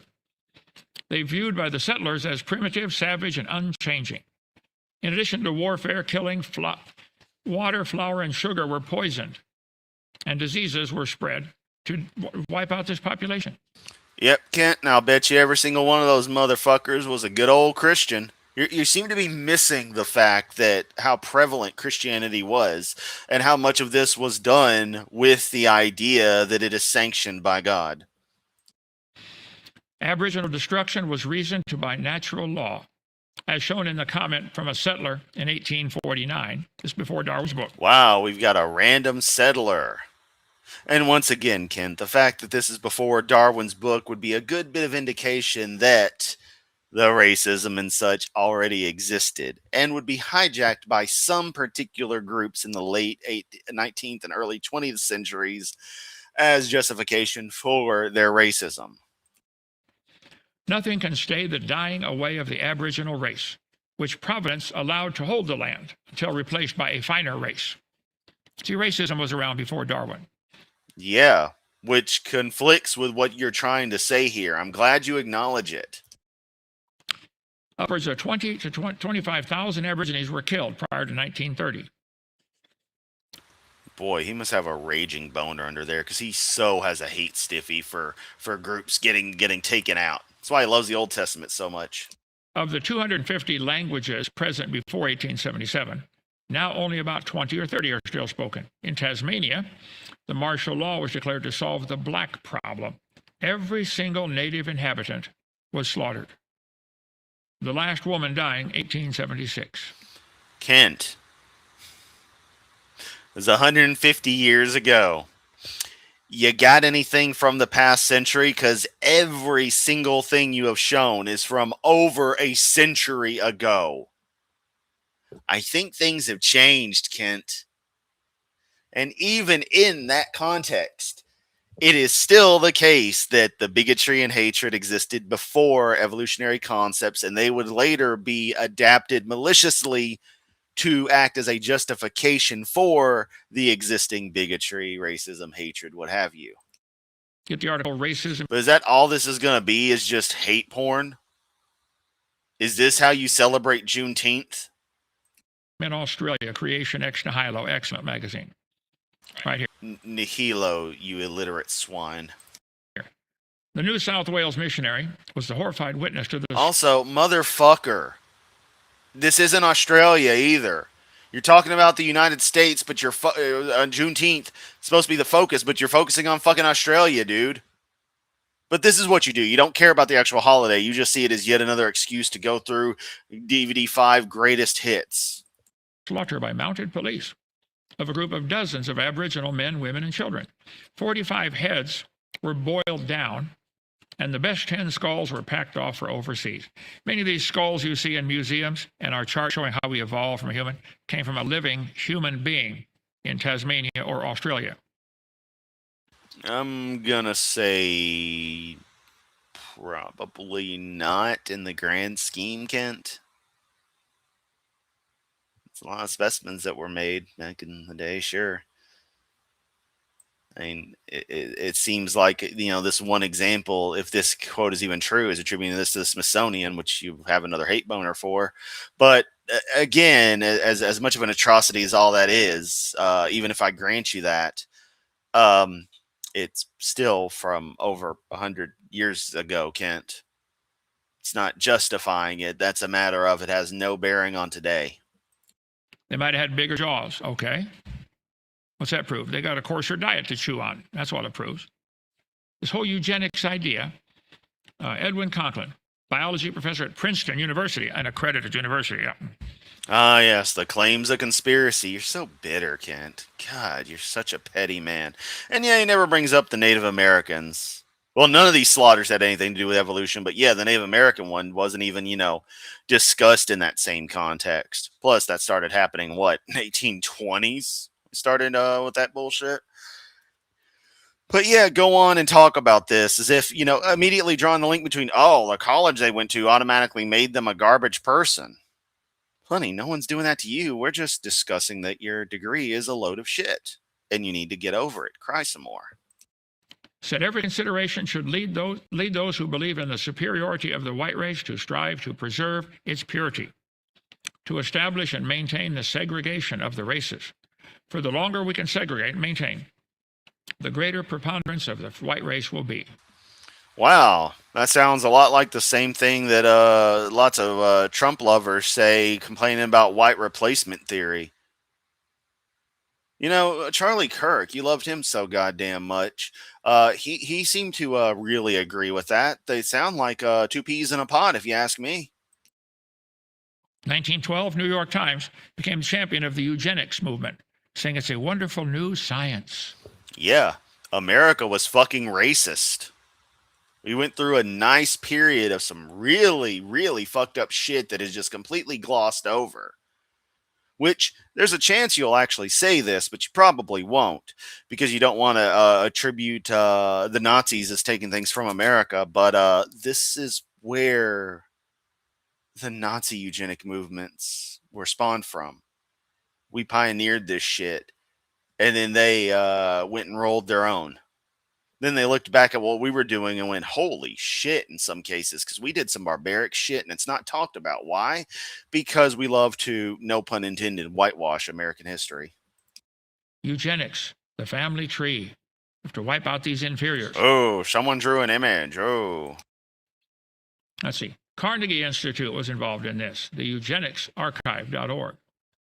Yeah, I can't help but notice, Kent, that all these things are archived, documented, and spoken about in a negative light in modern day by these various universities, by particular agencies, upper educational facilities that may have been involved in such, because they learned, oh shit, You know, the bigots died and new people took their place who realized this shit's no bueno. See, Discover magazine. Oh, wow. Unnatural selection. In time, these ideas gave rise to American laws that empowered doctors to sterilize people they judged to be unfit. Yeah. Welcome to eugenics. Welcome to science used to promote racism. Once again, Kent, follows around of you wishing to say that the science created the racism when no, it was used to justify this, as evidenced by the fact that you admit that the racism existed before Darwin's book was published, with you yourself has said that the evolution idea came from that. Even though you counter yourself here, you gave no actual evidence to the contrary, and you instead chose to focus on Darwin's book even more so, thus still cementing it as the key thing of evolution, the key document. You go into the doctor's office, they're going to sterilize you if you're, one of the inferior races. 60,000 people were sterilized in the United States in the course of the 20th century. Yeah, the United States fucking sucks. And note I said sucks. We still suck. Most chilling, though, are the ways American eugenics influenced their German counterparts. Hitler said, I have studied with great interest the laws of several American states concerning the prevention of reproduction by people whose progeny, offspring, would, in all probability, be of no value or be injurious to the racial stock. 1904 World's Fair. 2,000 primitive people were put on display. The purpose was to demonstrate the superiority of the white Americans who had evolved further. Oda Benga was put in a... Once again, note the timetables. Note that no one before the publication of On the Origin of Species was using that language, but the racism existed. Come on, Kent. Come on, man. I know you see it. cage in a zoo with chimpanzees at the St. Louis World's Fair to show they have not evolved as far. Madison Grant, a prominent American lawyer, was a staunch supporter of the eugenics movement. He was the founder of the Galton Society. Yeah, I have no idea what that group is, and fuck him and everything he stood for. I don't care. I don't care what any individual had to say about anything beyond where it affects my opinion of them or is relevant to history that is directly related to them. It doesn't matter when we moved past that. That's why we're still not doing that stuff, Kent. Let me tell you, your bibble didn't stop any of this. A director of the American Eugenics Society and a member of the International Committee of Eugenics. In 1916, Grant wrote this book, The Passing of the Great Race. Grant classified humans into distinct... Wow. Never heard of it. Don't even know where to get a copy. Don't care to get a copy. Has had no effect on my direct life. What the fuck, Kent? Doesn't matter. Racial groups, which he then ranked in terms of evolutionary development. Kent's the kind of motherfucker to read the Turner Diaries and think, wow, that's great. Teddy Roosevelt was influenced by this. Really? Going after Roosevelt. Teddy Roosevelt was president during a few of the influential years. Roosevelt and Grant were close friends and big game hunting partners. Roosevelt hated Native Americans and openly stated his belief that they were not human, only animals. I don't go so far as to think that the only good Indians are dead Indians. I believe that 9 out of 10 are. And I shouldn't like to inquire too closely into the case of the 10th. Yep, he said some real stupid shit, supposedly. I don't know. I don't care enough to look into it. If he said it, good. I mean, not good, but okay. It doesn't change today. You're still going back a century for this kind of crap. Also, since you all don't understand the party swap happened, I should note that he was a Republican. At least, part of it. But y'all don't understand the party swaps. That really isn't an actual point. But I bring it up since y'all understand of the Southern strategy and all the nuance around that with the Democrats and the way the Republicans party shifted circa 1960. And yeah, so. Let's see, who said this? Got the quote in here somewhere. I wish very much. Oh, that was by Theodore Roosevelt. I wish very much the wrong people could be prevented entirely from breeding. Theodore Roosevelt. He thought Yeah, Roosevelt, Kent. Roosevelt. that many immigrants from Europe, Scotland, Ireland, and the Orient were a threat to American society. In 1871, U.S. Congress scrapped all the treaties with Indians and moved them to the reservation system, still in use today. Right down the Yeah, it fucking sucks. America's done a lot of shit. Kent, it's weird. You seem to be promoting the idea that the stance that America's actually always been a real shitty country, and we're just blinded by it through a combination of a overarching but low tier misinformation campaign, just just a complete avoidance campaign of information, if you will. I don't know the word for it, but there's a black hole to a lot of this stuff that people don't get taught when they really should be, so we understand stuff. road, Atmore, Alabama. There's an Indian reservation down there. And yeah, Teddy left the GOP after decided to side permanently with the upper classes. Wasn't he Bull Moose Party? 30 miles from here. The Cherokee Creek, they were all forcibly moved to Indian Territory. Wow, that's great. Hey, Kent, notice how one of those goes right through Memphis? Yeah. You'd be amazed at stuff that happened in the very land that I am on right now. Called the Trail of Tears. You want to brag about how close you are to stuff, you know, I can start on me.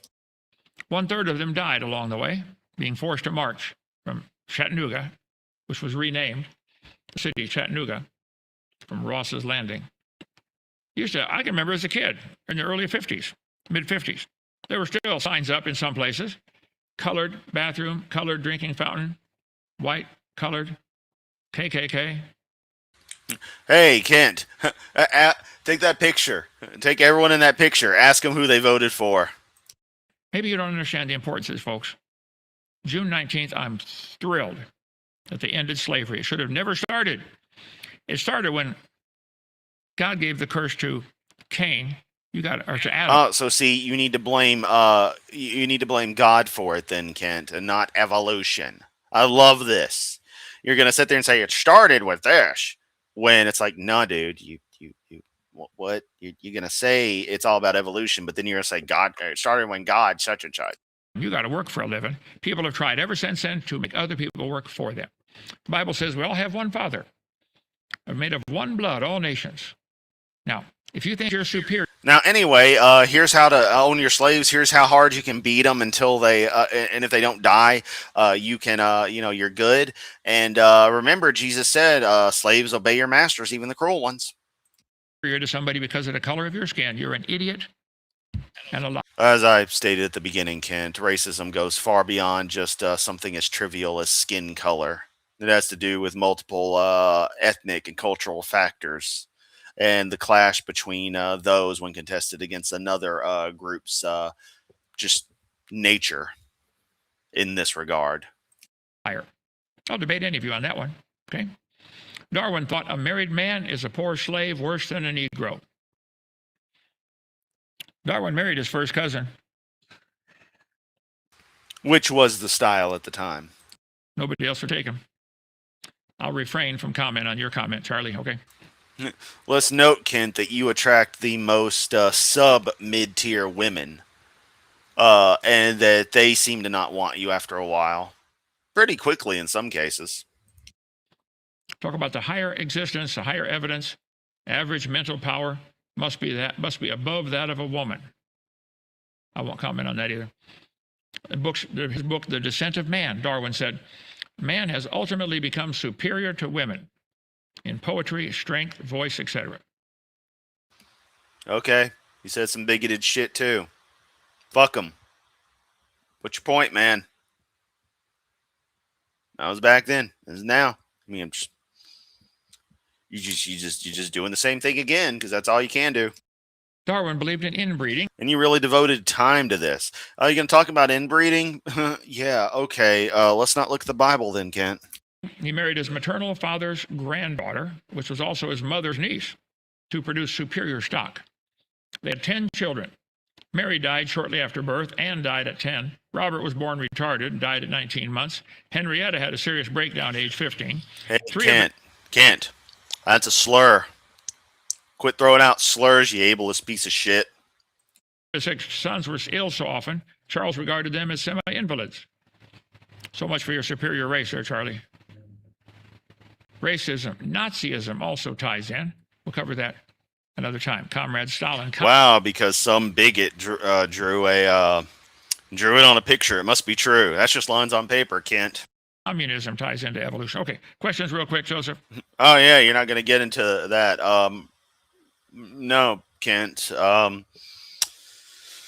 You wouldn't know communism if it came by and seized the means of production. Let's see. The famines, heavily attributed to the Stalin period. There was a lot the man did right and a lot the man did wrong. But the famines, which a lot of you love to bring up, were caused actually by a rejection of evolutionary principles, an explicit rejection. Was it Lysenkoism? Was that the person who believed his idea was that plants could be strong socialists if planted and cultivated correctly? Hi, Kent. Gavin here. Hey, Gavin.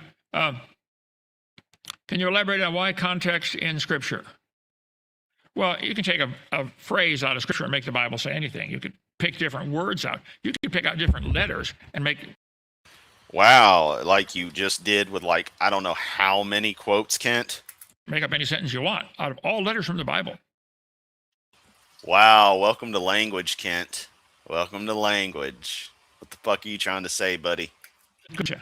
Yeah, what's that story you tell about how you could pull out anything? Well, this guy was going to commit suicide. He said, I'm going to check the Bible first. Opens up the Bible, it says Judas went out and hanged himself. Closed it. He said, let me try one more time. Opened up the Bible, it said, go ye therefore and do likewise. Try one more time. Opened it up and said, what thou doest, do quickly. You could make it, yeah, read the whole section it's talking about. For instance, first of all, who's talking? When you read the book, I love how he so clearly understands these things, but of course can't apply them to his own logic. That, oh, you can make it say anything. Well, that's exactly what I'm doing. Let me make sure it's bad here and just make sure my cult doesn't know that it is bad when I do it. of Job, you see things that said that are not true. It's because Job's friends are talking in that passage, not because God said it. It's true that Eliphaz said that, but what Eliphaz said is not true. Okay? People waiting on us? Okay, go ahead, next one. Hovind, do you, sir, believe that if people saw Noah building the ark and Noah told them that God was going to flood the earth, and they truthfully repented and believed in God's word, don't you think God would have let them? Sure. The door was open. God. There you go. I was just listening to some shit on this today. No. Everyone was forbidden except Noah, his wife, his sons, and their wives. That's it, Kent. Everyone else was forbidden. They were fucked. It was a little blocked, but that's a nice enough stupid face. Finally shut the door before it started raining. Anybody could have got on. Probably had 100 years building that thing. Yeah, it's Sodom and Gomorrah all over. If there's 50, if there's 40, if there's... Yeah, if you want to come, get on. If you don't want to come, okay, drowned. Okay, drowned. It's drowned, Kent. There's no D. You fucking moron.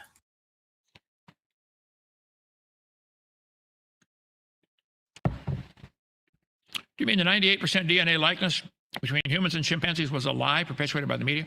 First of all, oh, look at Sea Science Film's stupid self. it is not 98%. I think they're down to 92 now. Depending on the criteria with which you compare, you can get with rough interpretations and fudging some things, like some methodologies. It's not lying in this case, but it's a way of looking at things. It's kind of like if you tilt your head, you can get stupidly high numbers, but it still doesn't matter for the fact that when compared via the same method to other species, we show the highest percentage relation with chimps and bonobos and the like. Now, Yeah, the more they sequence the genome, it gets less and less. gets less and less. The fact that there are similarities Depends on the methodology you use. Quit lying, Joseph. between us and chimpanzees Yeah, I swear, I think I hate Joseph more than Kent. only proves the same guy wrote the code. There are many similarities. How many lines of code? We did this once. Microsoft Word and Microsoft PowerPoint. How many different programs does Microsoft make? Bunch, right? I bet there's a lot of similarities in those programs. Identical lines of code. What does that prove? They evolved from an explosion in a print shop. No, the same guys are writing the code. Once again, the fine example of missing the point of the genetic similarity. Also, you would be surprised at the nature of source code. You wouldn't recognize code if it failed on you, Kent. You wouldn't begin to understand anything about this stuff, and a lot of your similar stuff is going to be templates. It's going to be common libraries and the like. Which I dare say you would make an analogy for with parts of the common design. Well, the hand, it's the same, that's all the same. But again, you don't seem to understand that if this was actually, written code, there would be a fuck ton of random code in the comments, commented out. And somewhere in there, the parts that aren't commented would happen to be the ribbon interface for Microsoft Office and what have you. But you'd have all this extra shit left over from fucking MS-DOS that hasn't mattered for decades. And that would be still chilling in the code. Because our genetic makeup is incredibly inefficient compared to actual compiled computer code, which again, you don't even understand the nature of compiling code or any of that stuff, throwing out your code analogy. You would not know machine language, assembly code, and the like if you saw it in a film, which for those who don't know, Terminator, the first one, is MOS 6502 assembly code for assembly instructions for some Apple II software. Is what you see when you get the Terminator's vision in the film, which is something I love because I don't know much assembly, but I immediately recognize 6502 code. God wrote the code for chimpanzees to have the probably thousands of lines of code for the brain to tell the flexor muscle. Rosina, yeah, fair, but I mean, you've got to take it as like everything is left over in there. Like everything, more than it already is. So, yeah. But he uses the Microsoft analogy, so I can't go with something like Apple where the code is refactored and polished up constantly. To bend, to contract, pull your fingers in, to grab a coffee cup. I bet humans have certain lines of code to make you grasp it with your fingers. Can't it's not code. The genetic structure, there isn't an instruction for that mechanical action. It's an emergent property of the structure itself. Like, it's not coded for that. It just, that's what develops because that mutation stuck around. This is all just tiny incremental processes stacked on each other, a metric fuck ton. Think of it like building a wall, just brick by brick.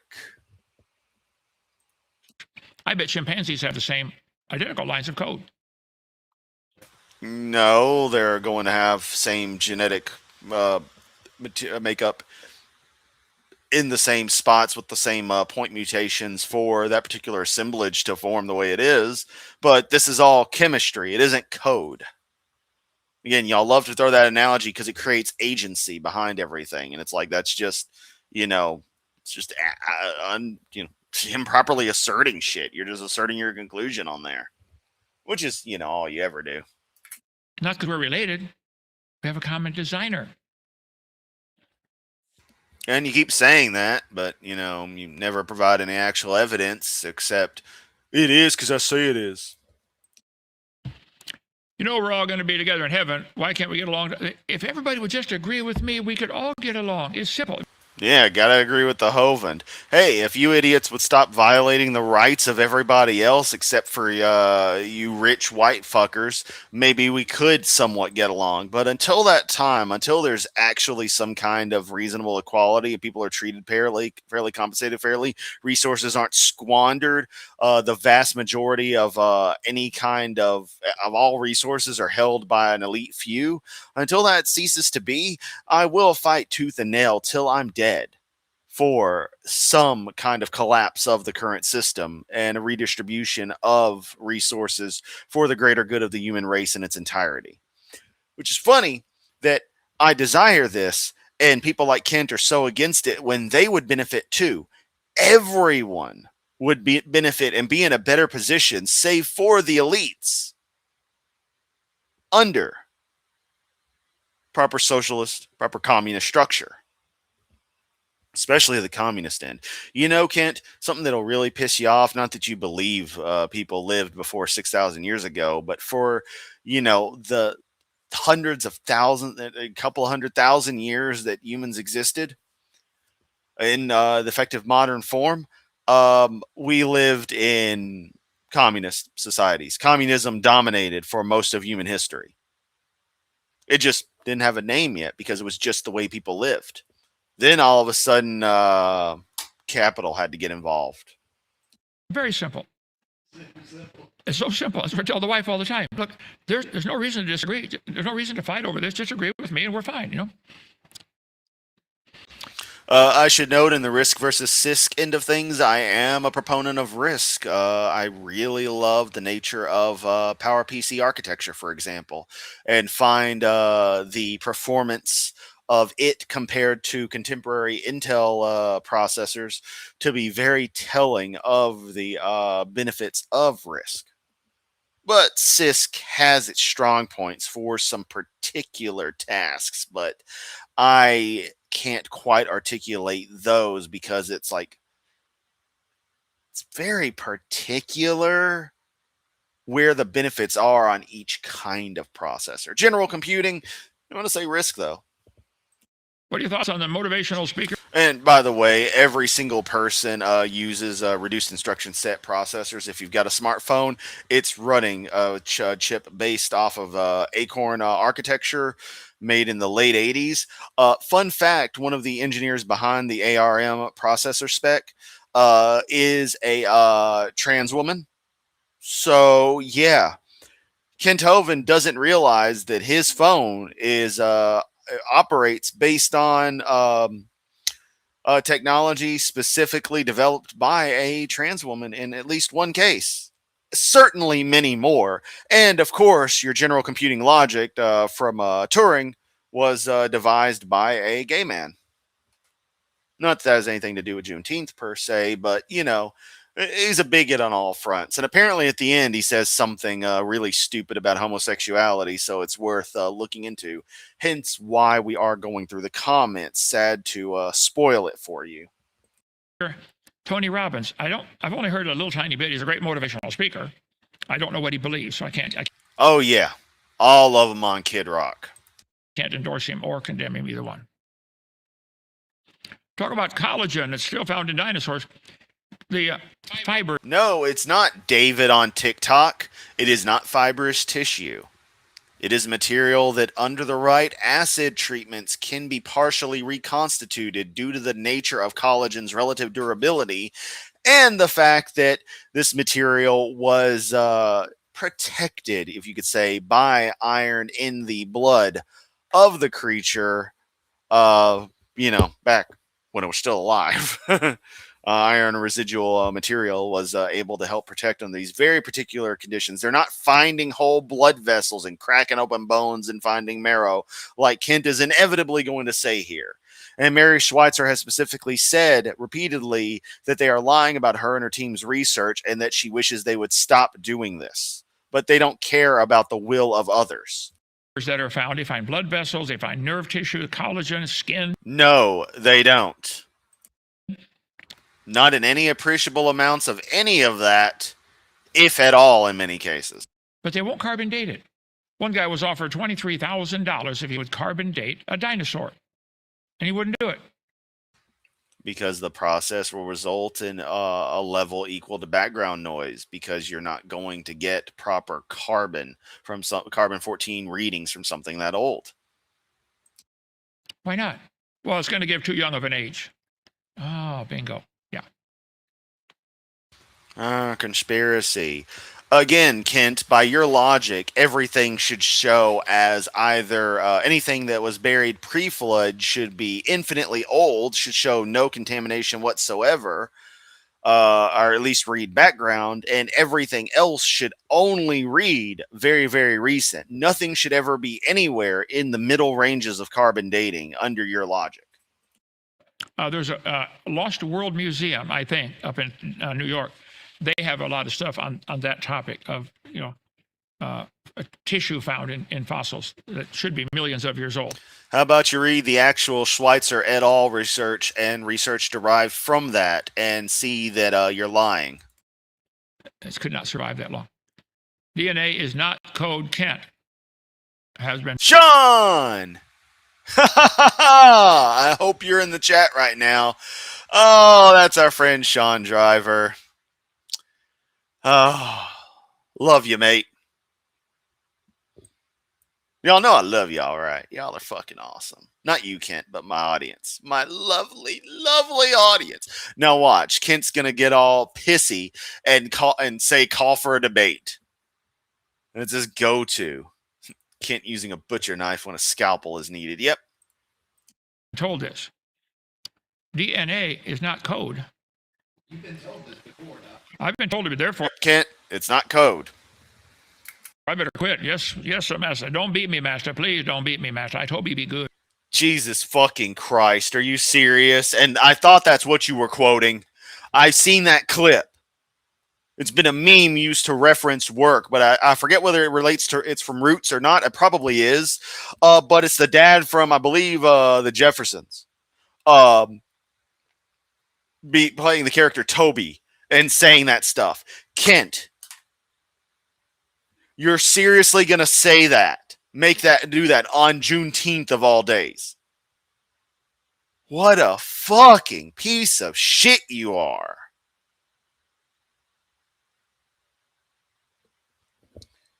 God fucking damn, Kent. God fucking damn. When is that in this? I know I keep saying I need to clip things, but no. That is getting its own dedicated clip. And I want people to fucking defend this. I want every goddamn Hovindite to defend that bullshit. I want to hear you try. Stupid fucks. 2713. All right. Notepad Plus is opening. Let me go past my SSH keys. What is that? What did that say? 2713. Okay. Sean, I want to thank you for pissing off Hovind like this. Yeah. No, it is a code. It's a very complex code, okay? Information. No, it's not, Kent. It's not code. Full stop. Hi, Chief. Can you confirm or debunk my theory? Noah's Ark was made of cypress tree. Cypress buried in mud or lava will, after a few thousand years, turn to stone. I don't know that we... No, it won't. Rune Fairstad on Facebook. Prove it was cypress or not. It says it was gopher wood, whatever that is. Yeah, I don't know nothing about no gopher wood, and it's funny that your Bible doesn't talk about that, or that the information of what they could be talking about still fucking exists. That seems to have been lost to time, but I know what the Gopher protocol is. All hail Port 70. Gopher should have won over World Wide Web. And that guy we had the other night, he says the pitch is like a copper paint. Ships today are painted with a copper-based paint because it resists, algae won't stick to it. So it might have had copper. Maybe Trump should have used copper plating for the reflecting pool. Oh! Also, no, nothing about pitch is copper-like, Kent. What the fuck? Copper sheeting or copper? It's a hydrocarbon. It's not copper. Copper is not part of hydrocarbon materials. You fucking idiot. Also, holy crap, I can't believe I thought about this. Kent, pitch wouldn't exist for Noah because that's a fossil fuel product that would have been produced, according to your mythology, by the flood. Someone, please note that down. Some of you out there, just keep a note of it. I'm putting that down now. In fact, what is that? 2751? Okay.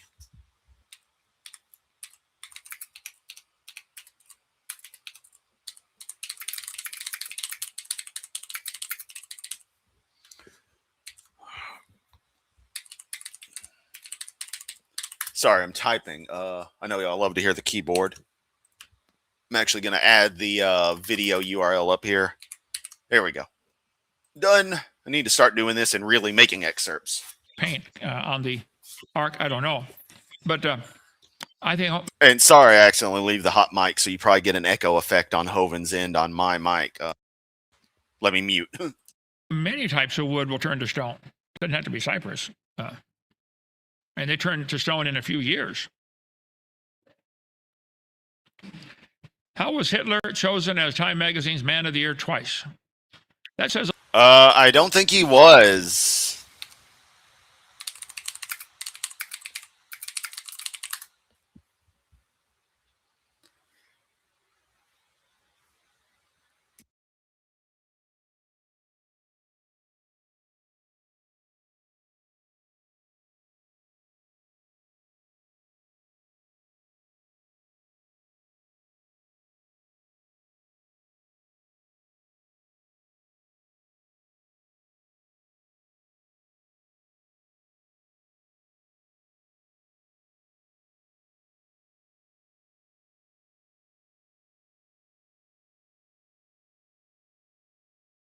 a lot for Time Magazine, doesn't it?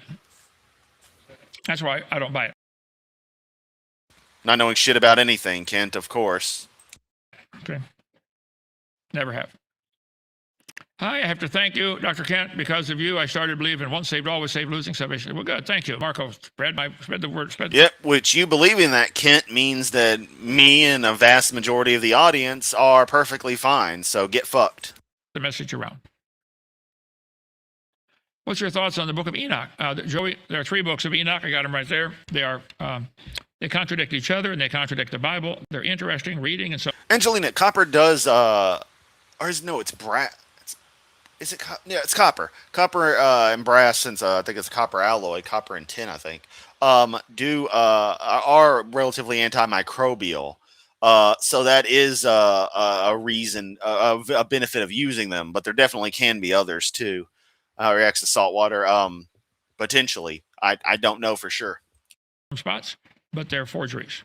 They're not part of Scripture for sure. Oh damn! I was muted. Fuck. Okay, I'm just an old hillbilly, self-taught, but you're wise. I like listening to you. Well, good. Thank you, KB. Spread it around. You're on TikTok. You can't be that wise, KB. Now, when a hillbilly gets, sophisticated, then you call him a Mountain William. No.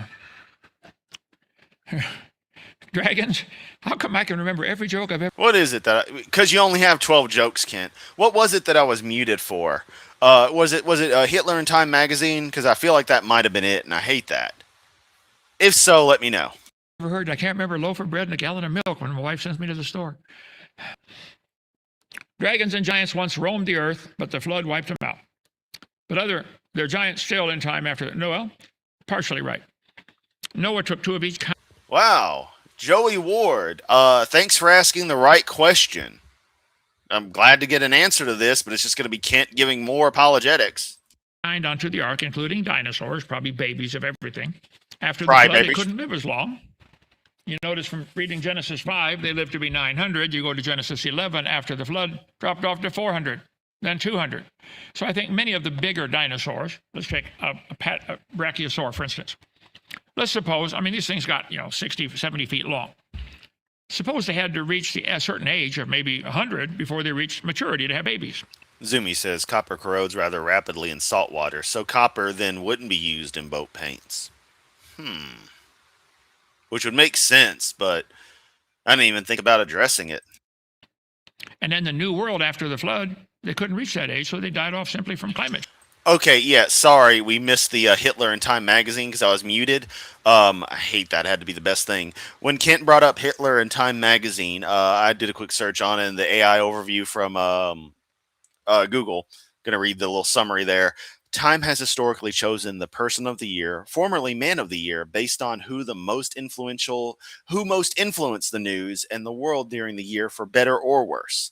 In the case of 1938, the magazine selected Hitler to highlight the malign influence and the catastrophic threat he posed to global peace, rather than as an endorsement. The accompanying article vehemently condemned the dictator, describing him as the greatest threatening force the democratic world faced at the time. So that's regarding Hitler being Time's Person of the Year, and it was only 1 year, not 2. changed. They couldn't get old enough to get mature to make babies. That's one theory. Or people hunted them, calling them dragons. There'd be a lot of hamburger in one apatosaurus, you know. You could feed the village for a while. If you'd kill a dragon, they'd sing songs about you and make, carve your statue on the wall and all that stuff, and maybe make a bracelet with your name, with your picture on it. Rock, that's right. Put you on a rock star. I got to use that one. I like that. Did you make that one up, Joseph? Just now. That's awesome. Yeah, this is an interesting question. Interesting enough question. Bobby, that was sharp. Reward him, okay? Hi, bro. What other sources than the Bible are reliable sources? Well, a lot of sources are reliable, but which one's flawless would only be the Bible. I listen to lots of The Bible is nothing but flaws. the people. I get advice from lots of people. I've read thousands Really? Why don't you take some of it? of books. I got 4,000 in my library sitting right here. Doesn't mean you've read them.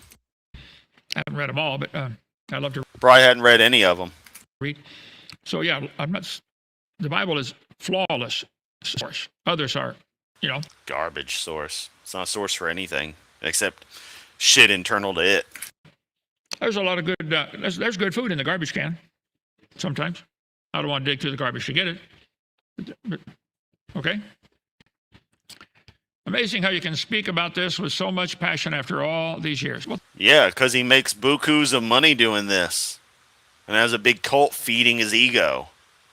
And probably doing other things. It's not amazing. He's a grifting piece of shit. Prove me wrong. thank you, Karina. Yep, God's been good. Some of God's kids have driven me nuts, but God is good.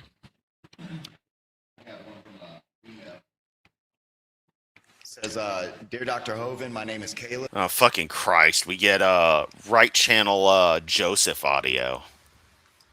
I am 12 years old and I'm a creationist just like you. Love studying God's word. Watched all your seminars about 3 times. I'm writing to ask about the Nephilims. That poor 12-year-old. The little fucker's already long lost. Every single verse in the Bible is important and has a purpose. I want to know why God included them in the scriptures. Why is their story important for us to know? Caleb writing, Caleb, right? About, okay. He wants to know about the Nephilim. Brother, I wish I knew. I'll let somebody else handle that. There are hundreds of good books on this topic. I'm not prepared for that. Oh, hundreds of good books, Kent? Really? Which ones? I would think the Bible would be the best, but he seems to be having questions, so that's a weird thing that it doesn't answer those questions. Grab a few of them here. Well, everything Joseph does is poor, and I can't believe I've actually genuinely complimented that bastard on the phone. On his work, because man, he just immediately took that as a decision to just let me just do a shitty ass stream. Let me just run everything terribly. Oh, hang on. Okay.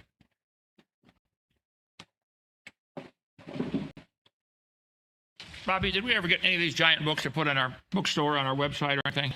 Giant books, those look pretty normal size.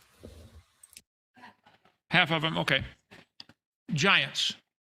There is overwhelming evidence, anecdotal and photographic, of people.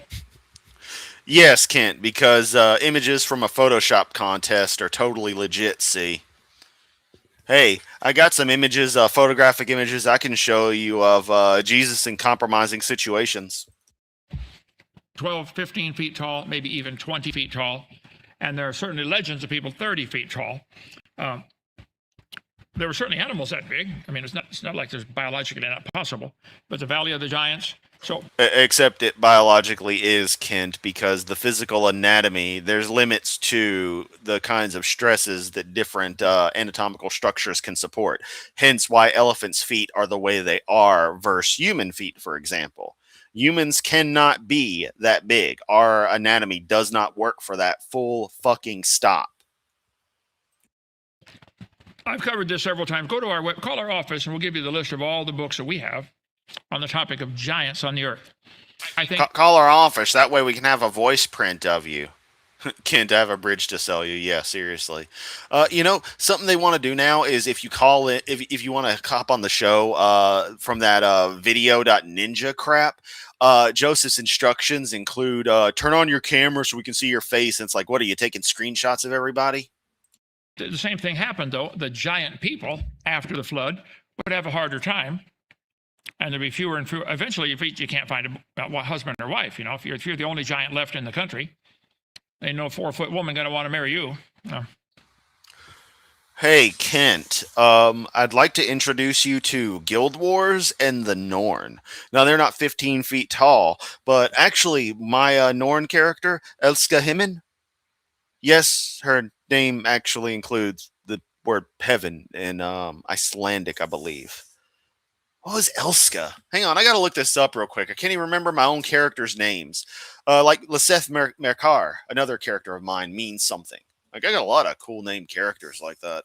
Hang on, Google Translate. I am 99% sure it was Icelandic that I did. Oh, there we go. No, wait, wrong button. Okay. Now we'll just use detect language. Right. Elska is in Icelandic is love. Himmin converts in this case to the sky, but I had originally used the idea of heaven. Same difference. Hence Himmel. All the what the hell just blipped at me? Oh, I know what blipped at me. Anyway, hence the thing. So yeah, love the sky, which I guess kind of works for a ranger. She uses bow and arrow. That's of course what you'd expect. A lot of classes in Guild Wars can use bow and arrows and the like, though. I mean, there's also guns in it, so go figure. So it felt cool. Go for those kinds of names. So yeah, I don't know where I was going with that. Why I thought about Elska Himmen, but there you go.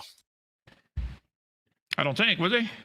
Oh right, she's a Norn, and her height caps out at like 9 feet. I think 9 or 10 feet would be the max Norn height, and I've actually got her maxed out. So she's a tall woman. Probably not. Okay. So I think the really big ones are, as far as I know, gone, but there may be some still alive. Go to Lost World Museum. Go to Lost World Museum again. Yeah, I was gonna mention that. Zumi really knows what she's talking about there. So this is some good stuff. If you aren't paying attention, go through the chat, take some notes. Metallurgy is pretty fucking awesome. Yeah, Christian Adolphi and her husband, he just died recently, but they collect stuff on that topic. Like some of the ancient buildings they find have 25-foot doorways. Why? Because it's really impressive when you're at max 5 foot tall. We do that now, Kent. What the fuck?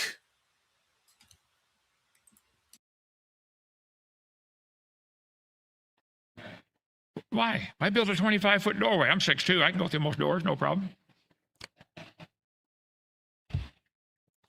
Why is the Earth round?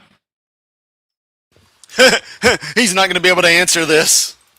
Well, I think just simple gravity would pull it round. If it was ever flat, it wouldn't stay. Why, though? Why is that the way things happen, Kent? And how big does it have to be for that effect to take place? Because it's not going to happen at certain small sizes. Flat long, because all the particles are attracted to each other. That's what gravity is, and it would pull itself into a ball. Watch the water drip off your faucet. As soon as it releases, it pulls itself into a ball.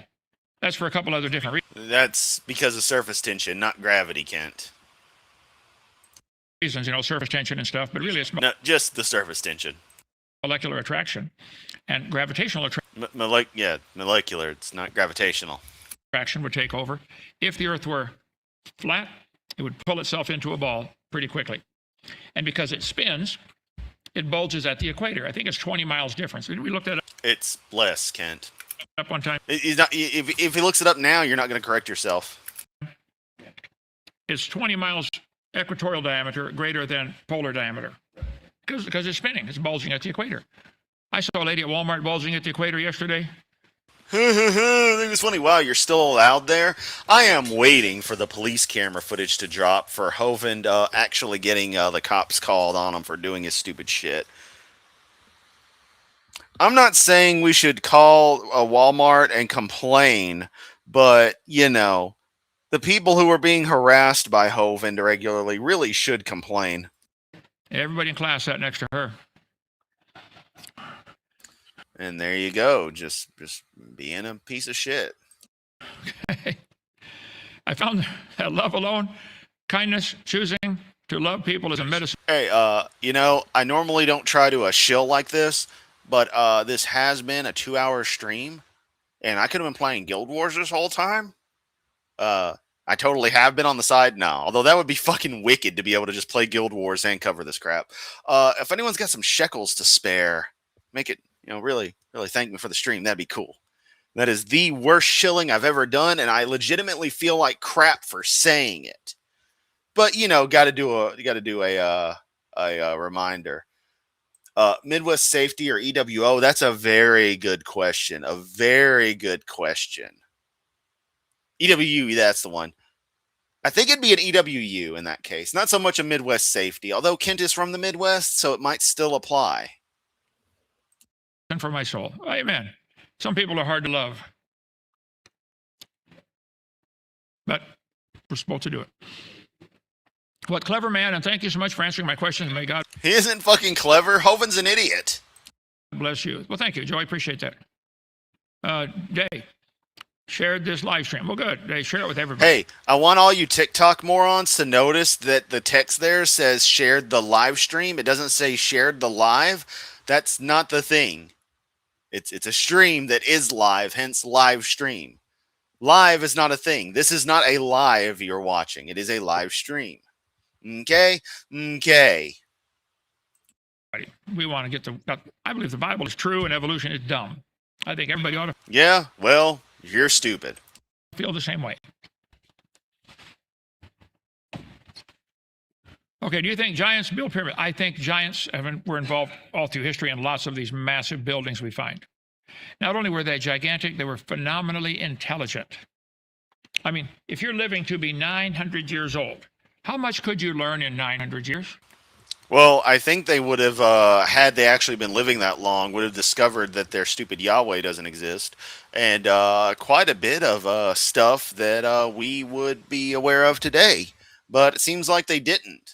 Nothing in the Bible shows any kind of advanced knowledge whatsoever. That's a notable thing about the stories, is that nothing exotic is in there. Everything that is not your deity doing something, and it's always something that humans can't do at all, that your God does, is all just basic stuff that anyone in that time would have known. Nothing advanced, nothing special. So, A lot. And you can pass that on to your great grandkids. I too fully believe normal-sized Egyptians built the pyramids.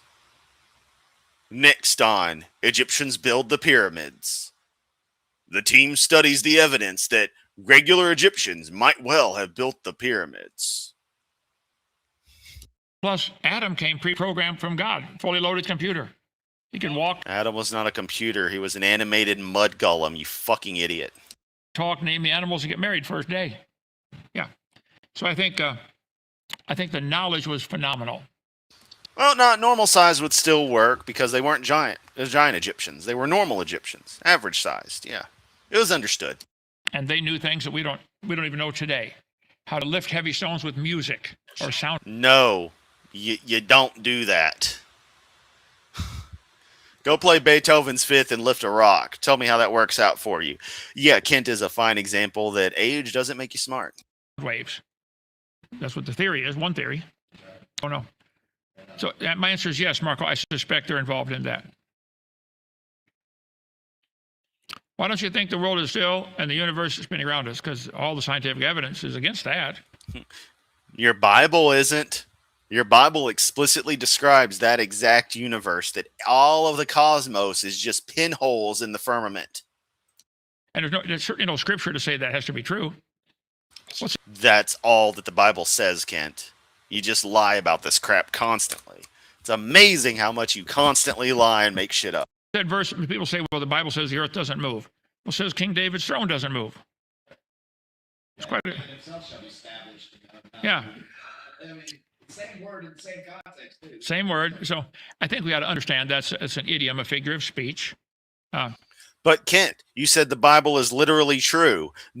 Again, you do this. You've done this another time. At certain points, you say it's a figure of speech. You'll go into something like that. You say the book is literally true, meaning that every aspect of it is as written. You can't pick and choose like this, Kent. If all the observers are on the planet, it wouldn't matter what the planet's doing. To them, it looks like it's not moving. It's like I use the illustration. If I'm driving north at 70 miles. Also, I want to note to this Texej7 here from TikTok. It looks like your profile photo is some kind of cosplay for what's the character's name, Sally or whatever, or like isn't it fuck a what is that, Nightmare Before Christmas, overrated piece of, it's not bad, but I mean it's overrated as fuck.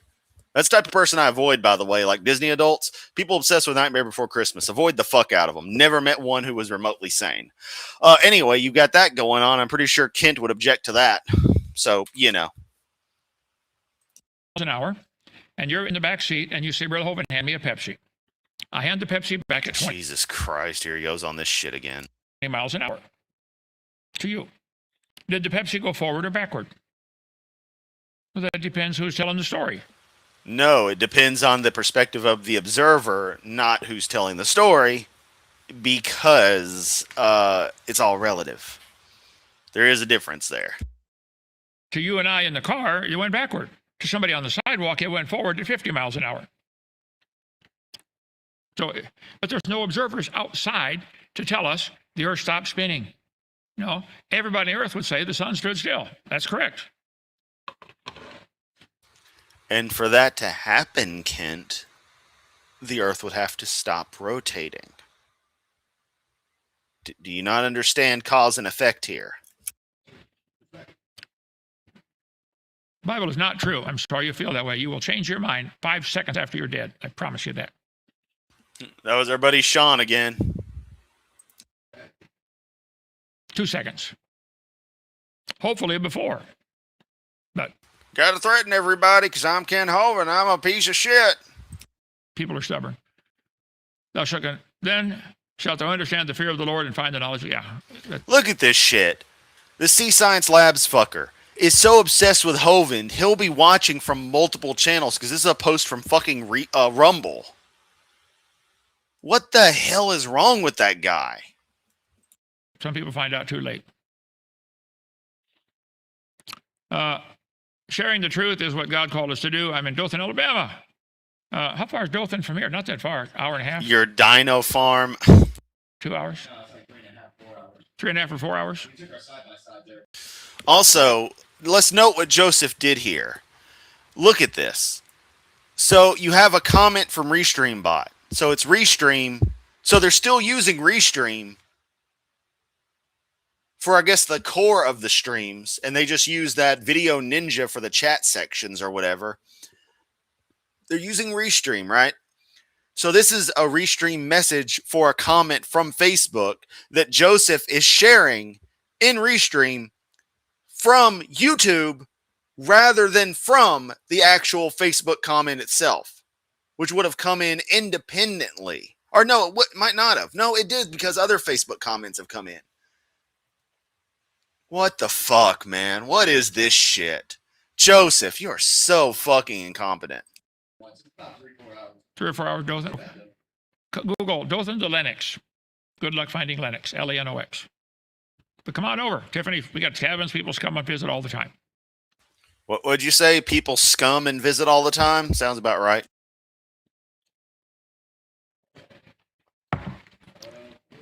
That's it. Oh. I'm gay and love God. There's a huge struggle in my life. Oh, here we go. Here we go, Rosina. I'm so glad you popped back right now. Yep, still live. Still here. There goes my audience popping in. Y'all are fucking great, by the way. Oh man. Here's what we stayed for. Ladies and gentlemen, Hovind and people of all gender identities. Hovind is about to say some really stupid shit. I'd love to hear some advice. Well, I would say read the scripture. Easy. Find a church that doesn't preach bigotry, or even better, give up on religion because it does no good to anybody. All good that comes from religion is not from religion itself, but from aspects of normal human culture, which are usurped by it. People gathering is something you can do without religion. Supporting one another is something you can do without religion. What religion does bring is a bunch of baggage that has no value, dubious morality, and only incidental cases where it's correct insofar as shit that's beyond obvious. Best advice, get a better church. Don't pay attention to someone like Hovind. He is a piece of shit. Scriptures, the Bible will strengthen your faith. Everybody in the Bible that wrote anything in the Bible was a sinner. Yeah, everyone is. That's the whole point of your stupid forgiven concept. You know how many people in the Bible were also gay as fuck? Jesus was pretty damn gay. Just saying. Oily Josh and the 12 greasy boys. Some had different sins, okay? And everybody looks at their sin as less than your sin. I understand, okay? But this is certainly an unnatural attraction. Read Romans chapter. No, it's not. It's indescribably natural. The very fact that animals can behave like that and be like committed to it shows that it's completely natural. Beyond the fact that it obviously any bit of actual study into homosexuality shows explicitly the pure wired nature of it. Sexual attraction is what it is in people. Full stop. Chapter 1. I want to call Patrick Urish. I think some of this might be Fuck, piece of shit. Some of it might be nutritional or chemical, and you get the right vitamin. And there you go. Oh, it's because of what you eat and your lack of vitamins. Kent is one step away from saying they're putting chemicals in the water. They're turning the freaking frogs gay, which we all rip on Alex Jones for that. But technically, he wasn't lying. It was some scientific research, but he makes it like it was just something that was going on. It's just like, yeah, we're just going to put water here. It's going to make the frogs gay. It doesn't fucking matter. But, it's neither here nor there. This is where Kent goes with it. Vitamins and minerals, all of a sudden your body gets straightened out. Omega-3 fatty acids. So some cases. Sometimes it's a spiritual war. And God loves you, and he can use you in a great way. And if you can get this conquered, and there is nothing to conquer. Being gay is absolutely fine, absolutely normal. You're fine. Cass Elliott, funny name. You're absolutely fine. Do not listen to this man. As I say this, I'm getting that cold feeling that happens when you have an adrenaline rush. This piece of shit just triggered my fight or flight response. Because I'm that pissed off that what I know my body wants to do is attack this man. Of course, I'm talking about Hovind. This is a spot where a line is crossed with me. And so my fight or flight response has been triggered. The adrenal gland has fired. I'm feeling that sense and I'm getting a bit shaky right here. Because he has crossed the line with me. This shit seriously pisses me off. And it just... I've never been one to at all tolerate such homophobia, but for some reason, some point in the past 10, 15 years, it really set me off. This motherfucker just... Also, you'll notice something. I just took another screenshot of Hovind, and I meant to point it out. He has started only wearing the Dinosaur Adventureland shirts in the mornings. He's no longer wearing the Hawaiian shirts during at least these streams in the morning. You can do great service for the Lord. There are millions of other people exactly like you out there that need somebody to reach them. 2 Corinthians chapter 1, the second letter Paul wrote to that church. In chapter 1 of the 2 Corinthians, he said, sometimes things happen to you so that when you get the victory, you can start a ministry to help other people with the same problem. We can whip this, okay, Castle? I'm sure you can whip it. And then... let's whip it, baby. Let's whip it right. Let it help. Baby, do it all night. You could help others. Start a ministry. Yeah, I remind, like he started off, I am gay, and we get that a lot, but David had sexual sin fornication. It's not exclusive to gay people. Okay. Yeah, shut up, Joseph. No one cares what the fuck you think. Yeah, I looked up what Rochester here points out of the gentleman by the name of Steve Reeves, and yeah, goddamn, that's some performance right there. That's some bodybuilding. I'm not totally into bodybuilding much, be it male or female, but I can see. I know peak performance when I see it. That gentleman is no Andrew Tate, and that is all you need to hear. Straight people have sexual sin also. Well, just the sex drive at all for any male or female is strong, and God made it that way. He wants the world full of kids. It's worked. There's 8 billion people out there. They all got here the same way. All of them. Didn't they? Honey, you look nice tonight. Okay. Fucking pervert. Let's talk about the Earth losing gravity in August. Yeah, I need to write a piece on that. That's just the dumbest shit. Let them talk. Tell you what, stand on the scale and watch what happens. It'll be the same. People just make shit up, and weirdos on the internet believe it. It's so funny. It's not like that hadn't happened all through history, though, right? Dr. Dano, can you tell me the sense of the Christian faith? Well, that's called the Bible doctrines. How many different teachings are? What does the Bible teach about salvation? What does it teach about? Look right there. Joseph went from the Restream bot post to the actual comment. Baptism. What does it teach about each different doctrine? And different churches argue about that thing. That's why they have labels on the church. You know, Church of Christ believes some things that I can't believe. I don't think it's what the Bible says. Well, I can't be one. You don't choose your beliefs. They're innate to your psychology. You don't understand this. You really need to. Those. So I did a whole series on why I'm not, and I went through the different religions. Here's what they believe. I could agree with them on 80%. All of them. You went through all of them.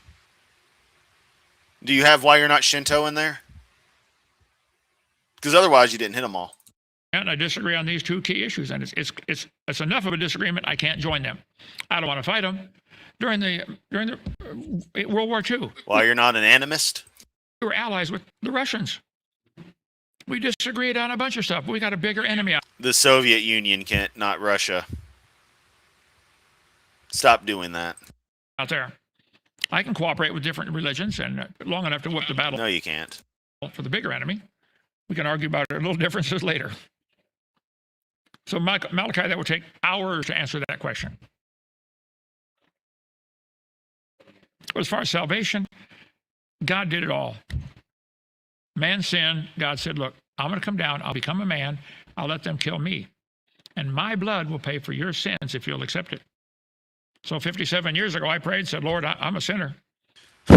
Joseph just loves putting up these comments. I am going to disagree, though. Sean, if you watch this later, just understand the perspective I'm coming from. Medical death is definitionally an irreversible state. You can be pretty much on the way to it, flatlined and the like, and have processes restored. But it's a small window where that can happen, and in that window, you are not dead. And again, in medical situations, note the trope of okay, I'm calling it, like RoboCop when it's the death scene for him, and they try to resuscitate, nothing happens. It's like, all right, I'm calling it. What's the time? Because they go through the process where they're like, look, it's been too long. The process is basically there's nothing to save here. They give up on restarting the heart and getting the system back. 'Cause that's really the key thing, is getting the blood flowing. The heart's kind of that thing. I mean, proper death comes from brain death, but that happens inevitability from lack of blood flow very quickly. But it's not an immediate switch. So when people say brought back from the dead, they're not.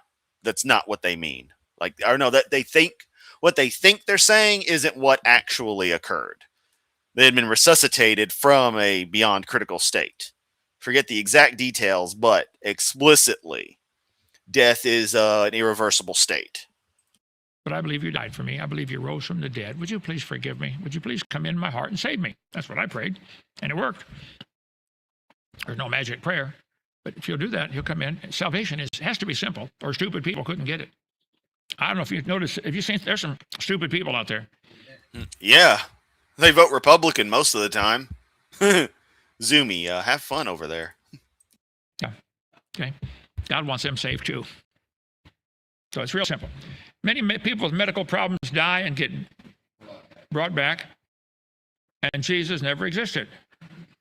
Oh, I'm sorry you feel that way. What about all the ones that got brought back and said Jesus doesn't? Many of them got brought back and said, I saw him. He does exist, yeah.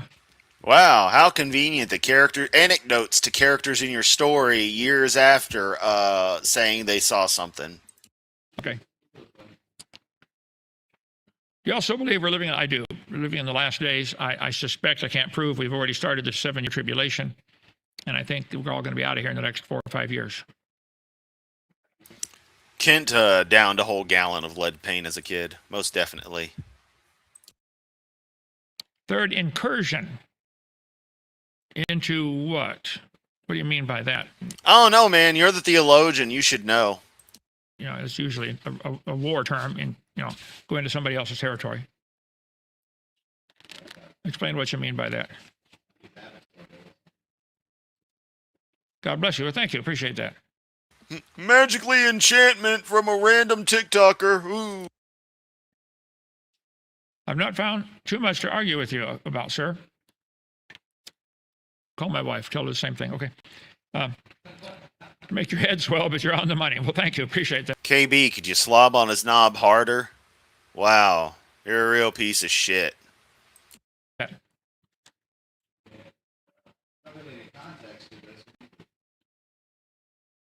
Angelic hybrid.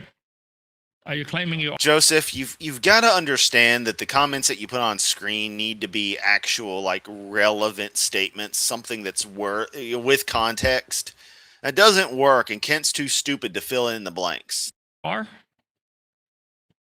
One guy told me his wife was an angel. She's always up in the air harping about something. More misogyny. Not sure what he meant by that. But who knows? That's all I have, Doc. I just tell him, come stay at my house for a couple of days if you want. Okay, see you tonight, 7 o'clock. Yeah, we'll do a short show at 7, but you have a debate. A short show at 7, then a debate at 8. The title of the debate tonight is Dinosaurs. Dinosaurs and Man. Speaking of 8, Jesus Christ, it's 8 o'clock. Where did the time go? Oh, right, I just spent 2.5 hours watching Hovind. Did dinosaur and man live together? Yep. It'll be hosted by Modern Day Debate. I'm going to try to stream it our channel.